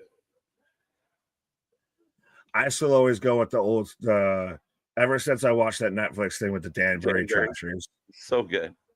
Like, this is real life. It's got the WWE tie-in. It's got the mob tie-in. It's the best thing you ever, especially for a Paisan. Right? It's just crazy. As Jay is just swimming, holding on for dear life. Oh, he is all the rubber legs. I'm waiting. Who comes out and yanks him off? Oh, Jimmy! Super kick. Oh, they keep emphasizing Jimmy helps him again. Is it the last two and it's brother versus brother? Right. It might just add to this whole bloodline, not quite bloodline anymore. Ooh. Yeah. Double super kick off the phenomenal forearm. This is not bad after all. Not bad, right? Not As bad. out goes AJ. So we're truly down to 3, but we're down to 4. Yeah, Dom shouldn't be in there, which is hilarious. Imagine but that feels all the Eddie Dirty Dom that no. Whoa. My pick. Well, no, how much pick could a pick could win if a pick could draw? Jimmy got rid of his so Jay should win. Jay should win because Dom shouldn't be in there. People called this and I said it was bullshit. But it's gonna look like Jay just eliminated Jimmy because he was trying to help and he just fucked it up. There's no way they're doing Punk versus Dom. No, there's no way. We're good. Next one. There's no way. No, out goes Dom. So Jay Uso. I'm surprised. He knows how to win Rumble matches. He knows how to win Battle Royals, Royal Rumbles. Loves them. Yeah. And Jimmy's so pissed. Well, so pissed because to Jimmy, you eliminated Bream, bro. You fucked me up. Well, and I said the testatory was literally going, and Jimmy saves him again. A couple minutes later, Jay didn't do the same. But Jay's got that look in his eyes of like, I did what I needed to do, bro. I did what I needed to do. Yeah. You would have done the same thing if it was me. Yeah, kind of thrown it that way. But Jay's celebrating. Jimmy's pissed. Boo. Yeah. I'll get out of here, Paul. I don't want to hear shit. Punk winning the title. Yeah, for sure. I'm good with Punk winning. This is setting up, minus Gunther and Seth, this is setting up your 2 of your recent former world champions colliding for your world title. Right. Fucking yes. What? Yes. George, what are we asking? Yard. Let's fucking go. 4-3 Blue Jays. Folks, so we're at this point right now just waiting for Monday Night Raw to close out here. Then we'll be switching over to some MLB action, I feel, at this point. Right. Who went Yard? Springer. Oh, okay. Must have been bases loaded if it went from, or you had 2 men on base if it went 4-3. Yeah, three-run homer. There you go. On-field delay. Oh. Bases empty, on-field delay. Is it in Toronto or is it in Seattle? It's in Toronto. We have a roof, so I can't imagine. Yeah, you have a dome, so that's why I'm like, who's going streaking? Did somebody just see Jey Uso won the Battle Royal and is going streaking across the Rogers Center right now? Yeah, probably. As Jay and Punk staring each other down to finish this one off here tonight. And again, there's history here with these 2 gentlemen. Again. And Jay's got Jimmy's to gonna turn. Something's up with Jimmy because Jimmy keeps getting left as the bridesmaid, never the groom, never the bride in this whole situation. He's always dead center of the shot when it's the middle of like, it should have been me, bro. Yeah. It should have been me. Oh, 100%. Like, not like I'm so sick of being the guy in the background. I am absolutely tired of it. Facts. So that does it for Monday Night Raw. How we feeling, folks? We take a rating out of 10 for every show. Give us your rating out of 10. I'm pretty high on Monday Night Raw here. I think this has been a good bit a while here, my guy. Oh, I am definitely very high. Yeah. Yeah, I'm high on this show too. Clearly, but I think they delivered in ring tonight, and I thought the Battle Royal was fun. The Battle Royal got a "This is awesome" chant. I enjoyed this show from start to finish. Oh, absolutely, 100%. Sorry, finding technical difficulties, but yeah, there was a lot of it. Again, I mentioned this before. Remember when it used to be a thing that we'd talk about of the stopwatch aside, of everybody kept track of how many talking segments we would get on a WWE television show versus actual pro wrestling. Yeah. Notice how all that talk stopped real fucking quick here. It's been on a trend of we've got good in-ring action and consistent in-ring action. Yeah, it's been consistent. It's been solid. Tonight was good. Tonight was entertaining. They were in the ring a lot. There wasn't a whole lot, like anything they did that didn't involve a match was it mattered. It was good. It meant something. And Jey Uso is your number one contender with CM Punk. One of those two will be the next world champion at Saturday Night Main Event. That's insane. It goes from Seth Rollins versus CM Punk to Jey Uso versus CM Punk, and I'm getting a replay of the Springer home run right now. Oh, dude. Vladdy, line drive out. Yeah, Vladdy out. Sharply to the left. Sharply. He did not do well. But, folks, let us know your rating. What's your rating? I know we're paying attention to the game, but yeah. Tonight was a good show. I think it had a lot of fun stuff. I like a lot of the things, including Maxine Becky gets points from me. I think a lot of, I even thought the Battle Royal was fun. I'm definitely going. Do I want to push an 8? I'll go an 8. I'm in a good mood. Life's good. Let's go 8. Oh, 8's a low to me. Of like, well, 8's like the standard to me. I'm almost could go an 8.5. If you mentioned the Becky stuff and her stuff with Paul and everything was really great. I think we got a lot of even the details in between the matches too worked really well. And the only real big long talking segment that we got was what kicked off the show to set up the main event. Everything else was really just wrestling matches and a little bit of dabble-do-ya in the backstage. Yeah, and I would argue that, and I know there's might be mixed feelings, but I would argue that opening segment was needed. It was a must. It sowed the seeds for the rest of it, of even with Heyman interacting with Pierce later on, of say please. I really liked Becky grabbing him by the goddamn suit and tie and everything. To me, it's at minimum an 8. That's my baseline of it's clearly an 8. I could maybe go an 8.5. Okay. Yeah, I mean, I'm going 8 for sure.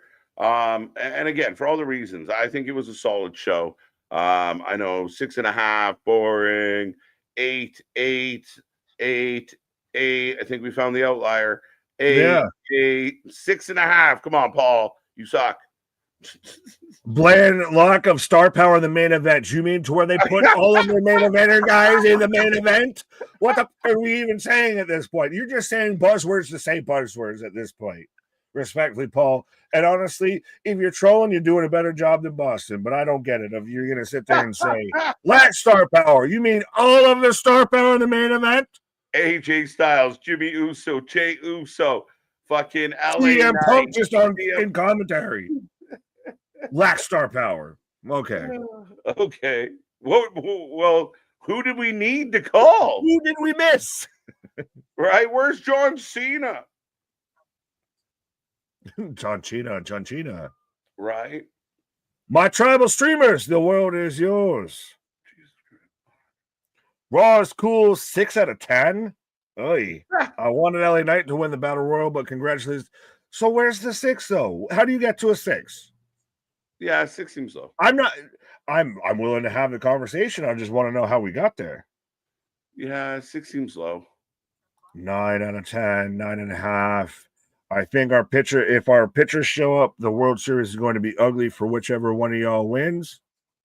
Fuck the Dodgers. I'll say that. I'll agree with you. That's one thing I think all of the American League can agree with, of just fuck the Dodgers. Yeah, I think, yeah. Shohei, no way. All of North America outside of one little bubble in LA are going to be cheering for the fucking, not the Dodgers.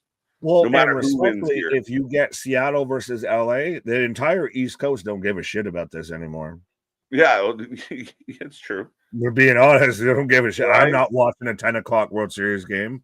I don't care. Top of the I'll catch it in the morning. I'll catch highlights in the morning when I'm going to work. I don't care. Top of the eighth, guys. Yeah, but keep your predictions rolling. What did you like? And again, if you were saying 6.5, what didn't like? What bored you? What segment? What match? How did what missed? Show your work. Right. 7.5 seems fair. 8. Well, even if you were an 8 and an 8.5 and everything, or you're a 9, I want to know how you got to that point too, like we did. Yeah, I mean, and again, I think for me, they don't get enough credit for having good matches.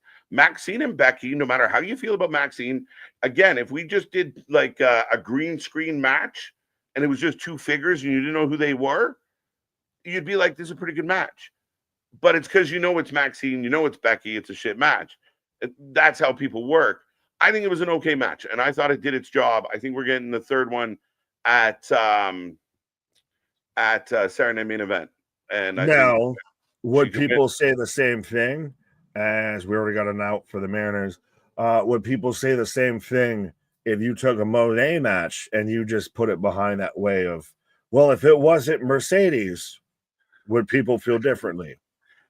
And yeah, that's a valid argument. I think there's a validity to that. I think that the issue with Mercedes though is her matches aren't great. Like we talked about the Riho match wasn't great. Her best matches were with really good wrestlers like Toni Storm.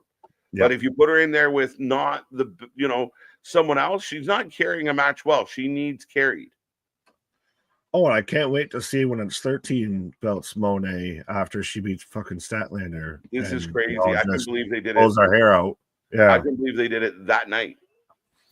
That's the thing, is save it for a fucking Dynamite or something. Why you got to do it that night?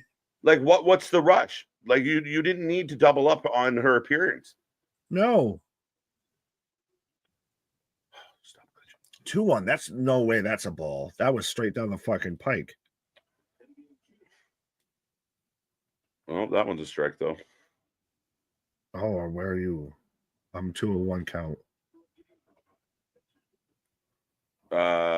Also 2 and just got the pitch right now, 94. So, folks, for those who don't know, as we are still going through all the ratings and everything for Friday Night SmackDown, come on. The Toronto Blue Jays are all of innings away from punching their ticket to the World Series since the 70s. I want to say no, they won the World Series in the 90s, buddy. Give them some. Go with the babyface rub, my guy. Why are you trying to be like, no? Forever. It's been 18 years. Come on. I got the 3-2 count. Fouled it off. Yeah, stressing me out. 1-run game. And the Mariners are good.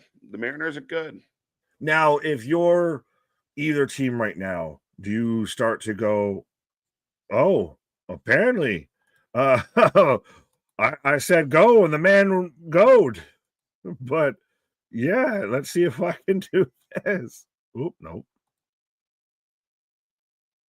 The voice has risen. The voice has returned, I think.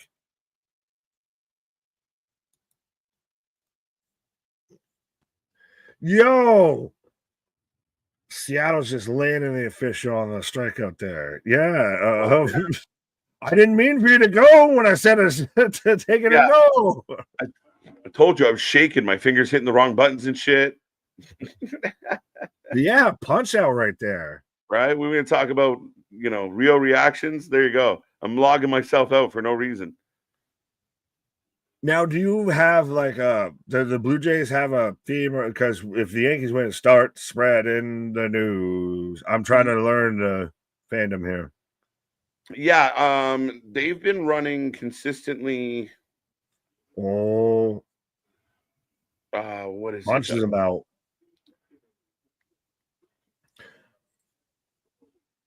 So middle of the eighth right now. Blue Jays going to be up to bat here. So again, we're literally down to innings. And what I was going to say before you disappeared and went into the bullpen there, of if you're either team right now, do you start going to your bullpen and you'll pull in a starter for 1 inning? Oh yeah, they're not fucking around. This is a 1-run game. This is you ain't out of this by any stretch. Yeah, no, I believe the Jays have Bassett on the mound, right? So yeah, they're not fucking around. Yes. They're going to make sure that people are getting in this game, and you're putting your best foot forward because it's this or go home, right? So Scherzer, Max out there. If we, if we get to the bottom of the ninth, fucking love this shit. Let's go. I'm in a commercial, so I don't know when he uses. Yeah, I'm also in a commercial. I was just reacting to the replay, apparently. Fair enough. Bernard, imagine being mad at a team for trying to win. Loser mentality. Wait, what? Who be you? Scooby-Doo? Who are you referring to? And why will that not populate? Did you see the weird thing in hockey with the Sharks this weekend? You would be the one to speak on this. I'm a weird thing in hockey with the Sharks. No, that was a Moxley wrestling match. It's not weird. That was a Moxley wrestling match. It wasn't the shark. There was no sharks, no freaking lasers. It was just a fish tank. Nemo was in there. Dory was trying to figure out where to go. Go ahead. No, you're good. Hope this inspires the rest of the league to start spending money. They have it. They just don't want to spend it. I actually, if you go back years, I didn't like it, but I got used to it. But a cap system makes the league kind of fun. Like, it does help. It's insane when they're like, yeah, we'll just spend W and fucking figure it out, guys. That's insanity. You're going to ask the Yankees fan to not spend W because that's how we get the W. My guy, literally, that's the Yankees' MO of we buy rings, we buy championships, so we will pay anybody and everybody. And still somehow, some way that hasn't worked. I think I could argue with the uncapped teams and everything were the ones running roughshod. Then you have a case. But when it's smaller market teams outside of the Dodgers that are the ones that are going with it, it kind of makes the case the other way. Yeah, valid. Fair enough. You got to actually build a team. If you've got a if you've got a limited funds, you've got to build a team versus the Yankees. I can just you heard of the dream team? Well, we're the mean team. Yeah, it's fucked up. I mean, it's funny because we've seen it for years in a lot of sports, right? Like, even as a New York guy, the Rangers did it for a while. Detroit bought a couple cups. Like, I mean, I don't know why my team couldn't have just bought one or two. But then again, why couldn't you just buy it, asshole? Yeah, right. Oh, baseball, base hit. Boston wants a whole fucking new RAW. No, RAW was good. RAW was good. RAW was really good. Anyone else got any complaints as far as RAW goes? I think it was a real, and again, going from a pivot with everything with Seth Rollins, I think it was a really great pivot. They turned the double play. If we're going to talk baseball terms, they turned the double play with that one. Let's fucking go. Clement up here versus Munoz. Bottom of the eighth, 0-1. Goes for a bunt. Who throws the shoe? I used to hate when people would try and bunt on me. make me want to throw the ball at. I'm gonna throw high and inside. Yeah, like I fucking hated it. Like it was so rude. Mostly, I Well, didn't it's want trying to to like chase it with the butt of like I'm gonna just tap it in, little tap tap taparoo. right. Like you just, what are you doing? Well, swing away. Come on. Swing away. Oh no, look it up. What? So you disagree that Owen and Trick have a great opportunity to cash in their potential with a lack of top talent currently on Raw? I don't think Lack of anyone top said talent. that. But get out of here, Boston, with your bullshit. Lack of top talent here on Raw tonight. Get the fuck out of here. What are we gonna do? Fucking Christ. What are you mumbling? I don't know, but homie's last name is Badger, and he looks like a badger. Fully. Oh, hit up the middle. So we got a man. Always going to go for third. Get it. Fuck you. Man on the corners right now. Why are you swearing at me? I'm cheering for you. What the hell did I do? It was something.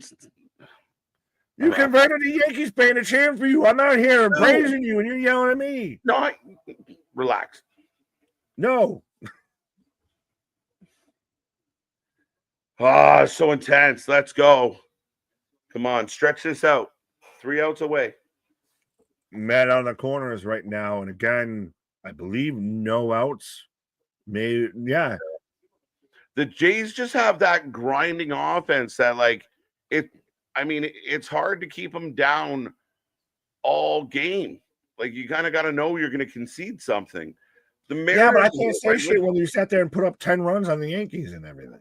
Well, I mean, they came out fucking swinging. Your pitchers were throwing up waffles, buddy. Yeah, well, Benny out there. Tension's building in the stream. Oh, Christ. It's tight. This is nothing new. Yeah, Nick's ahead. It's not just Let me know when I need to. I got a 1-1 count. Do I need to pause up? I have 1 and 2. I just got the pitch for 1 and 2. Or 2 and 1. So sorry. So everybody's saying I'm ahead. I didn't touch nothing and I ended up behind. Yeah, no, sorry. I just got the 2 and 1 in play. Yeah. My other stream is super behind. I'm just watching on the YouTube TV. That's good. It's good. It's good. Fun. Oh, line drive double play. Wow. Oof. Still runner on third though. Yeah. Max Dupree. No. She's right now the most over she's been in the entire time she's been with this company. Jordan, wrestling for life, always 10 out of 10. Have a blessed everybody. Shut up, my guy. Teams that hit for average work better in the playoffs than modern analytic power teams. True. Are we going to go full good money? We're going to try that out, are we? Well, right now, 2 outs on the board, men on third.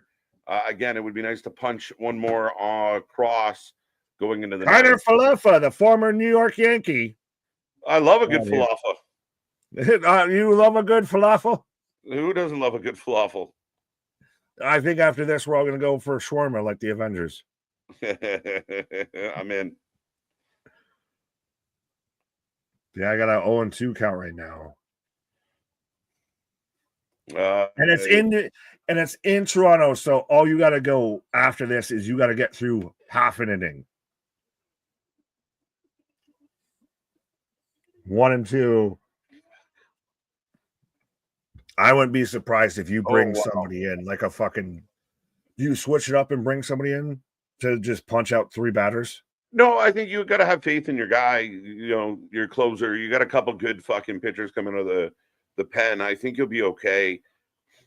I mean, is it easier because you still have the bottom of the inning to work yourself out if you get fucked up? Yeah, for sure. And then I think in addition to that, you're looking at, the fact that if right up the middle, we're out of here. Fuck. If it gets close, if you got to come back for a 10th or something like that, then yeah, you're looking at you go into those guys then. Right. They discovered a calico lobster this weekend. What in the vitamin strain is that? That's going to be the new one on the market. Right. Calico lobster. Have you tried this shit right here? Why is it sparkling? Why is it sparkling? Jose out there saying a bad luck. So 2 outs. What count? we're outs. Going to the top of the ninth. I'm in commercial right now. Oh, wow. Yeah, end of 8th. So we're going to the 9th. Woo! I will, when we get to the top of the 9th, if we're not there, I will stop. So we can sing up. I got an M&M's commercial because spooky season. They do exist. But yeah, so we are half an inning away from the Toronto Blue Jays versus the LA Dodgers in the World Series. Mm-hmm. So, folks, if you like this baseball coverage, we might be doing a lot more of it coming up here. Right.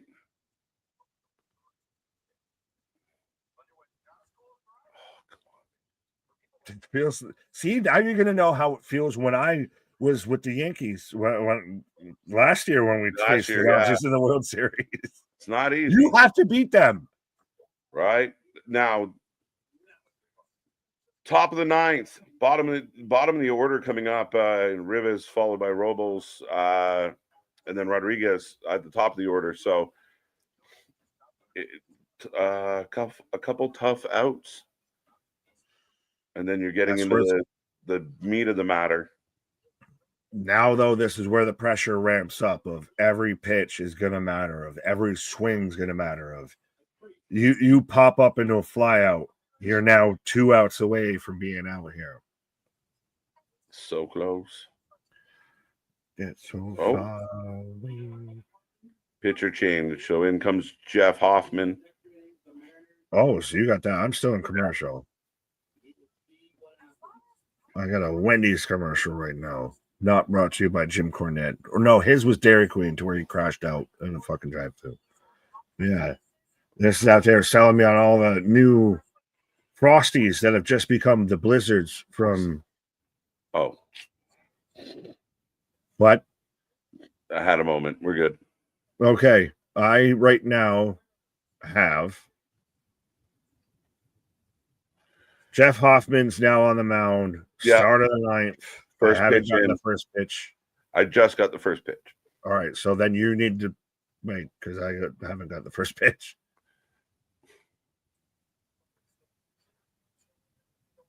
Top of first pitch in, bunts off, foul ball. So 0-1 count already. Stress. I mean, again, you want to get these first 2 because you got to get that third out off their big bats in Rodriguez. I will say the series has been hell entertaining. You guys are fighting for your lives. Yeah, you managed to pull it out every time you should have been gone. You saved it. Yeah, I mean, again, down by 2, especially blowing 2 at home. You're like, fuck. But nice bounce back from the Jays heading into Seattle, picks up 2. And yeah, back and forth. I mean, I give the Mariners credit. They've been great. Like, they've been an absolute grind of a team. Especially we were riding so high coming off the Yankees. We thought, yeah, we're probably going to fucking dust the Mariners too. Let's go. But yeah, it's been good. But you guys are the team that has the grit, has the tact, has the one that's kind of worked for it. Is I got a 1-2 count right now. Next pitch. Hoffman on Rivas. Low 2-2 count. They're gonna. That's the thing is Seattle's gonna make this a battle. It's still gonna it's the last inning. They're still gonna make it a dogfight. Yeah, they have to. And again, one they got pitch. Really good batters up at the plate right now.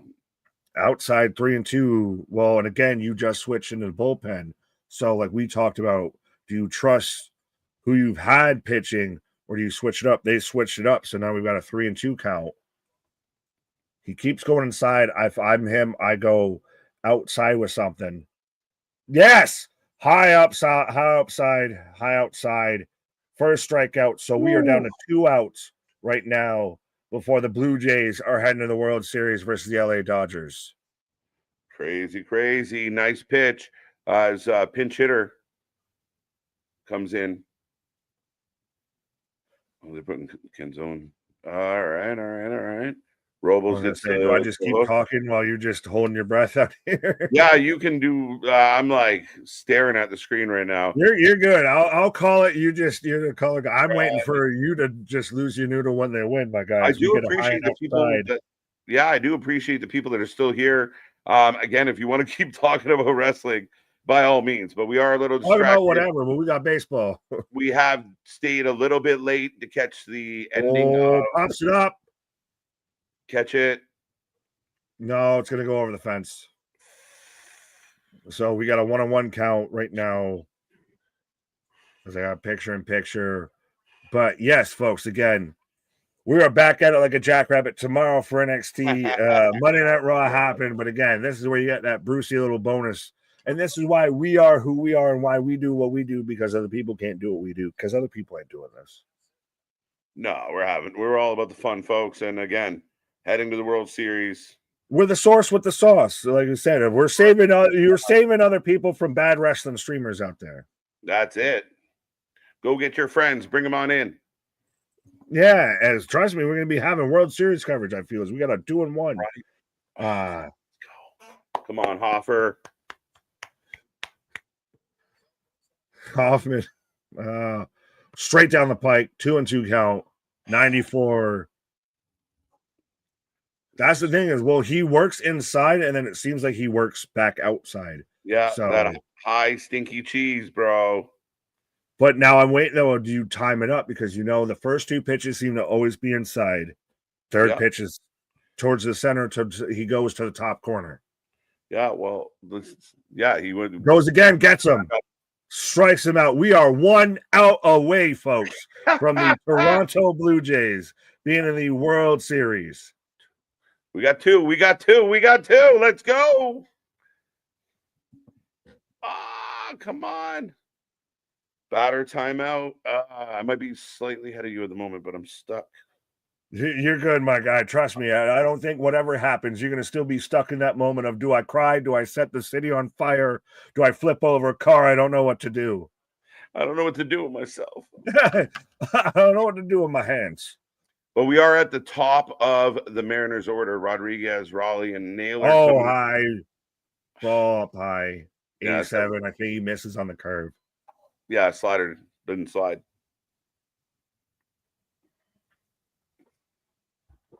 So Rodriguez versus Hoffman right now. 2-0. Oh, misses outside again with the slider. 2-0 count. Come on, fuckers. Hey, again, you got 2 out. You got room to play. Here. So it is not all over here. Goes low, swing and a miss. Gets him on the sinker. He's going to get guys to chase. That's what we've seen so far with his bat. They're trying to inside, get up that can run. Sorry. He's coming back. Now we got 2-2. I think you're about to get that.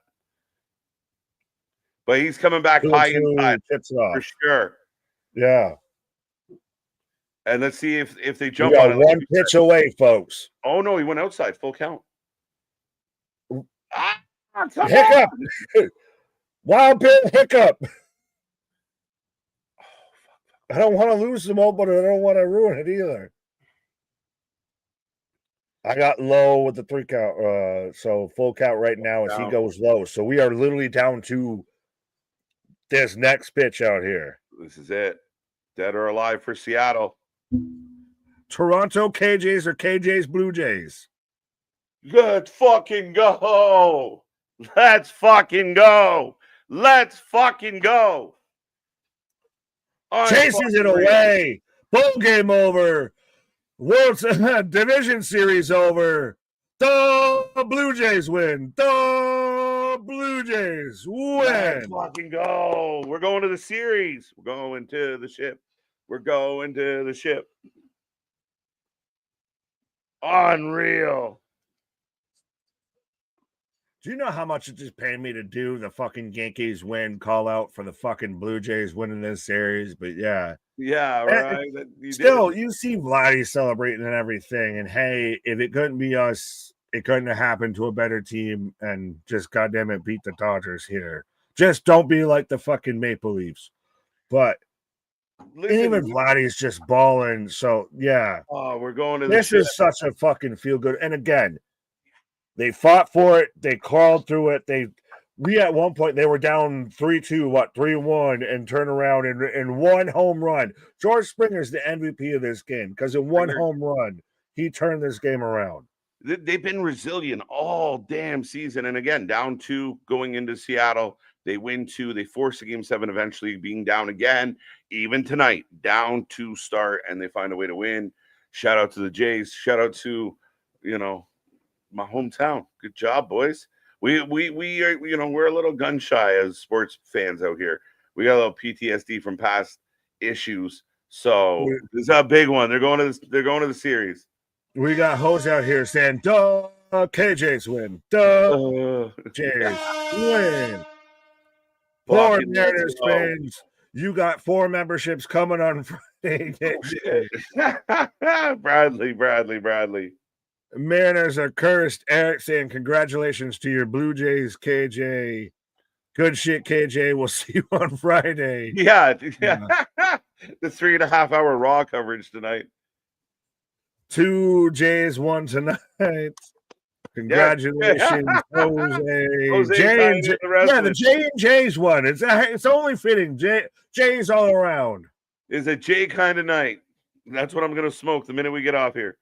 Yeah, well, and see even Vladdy out there just celebrating. So it's one of those moments.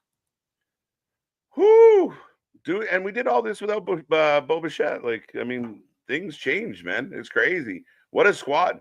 We ready.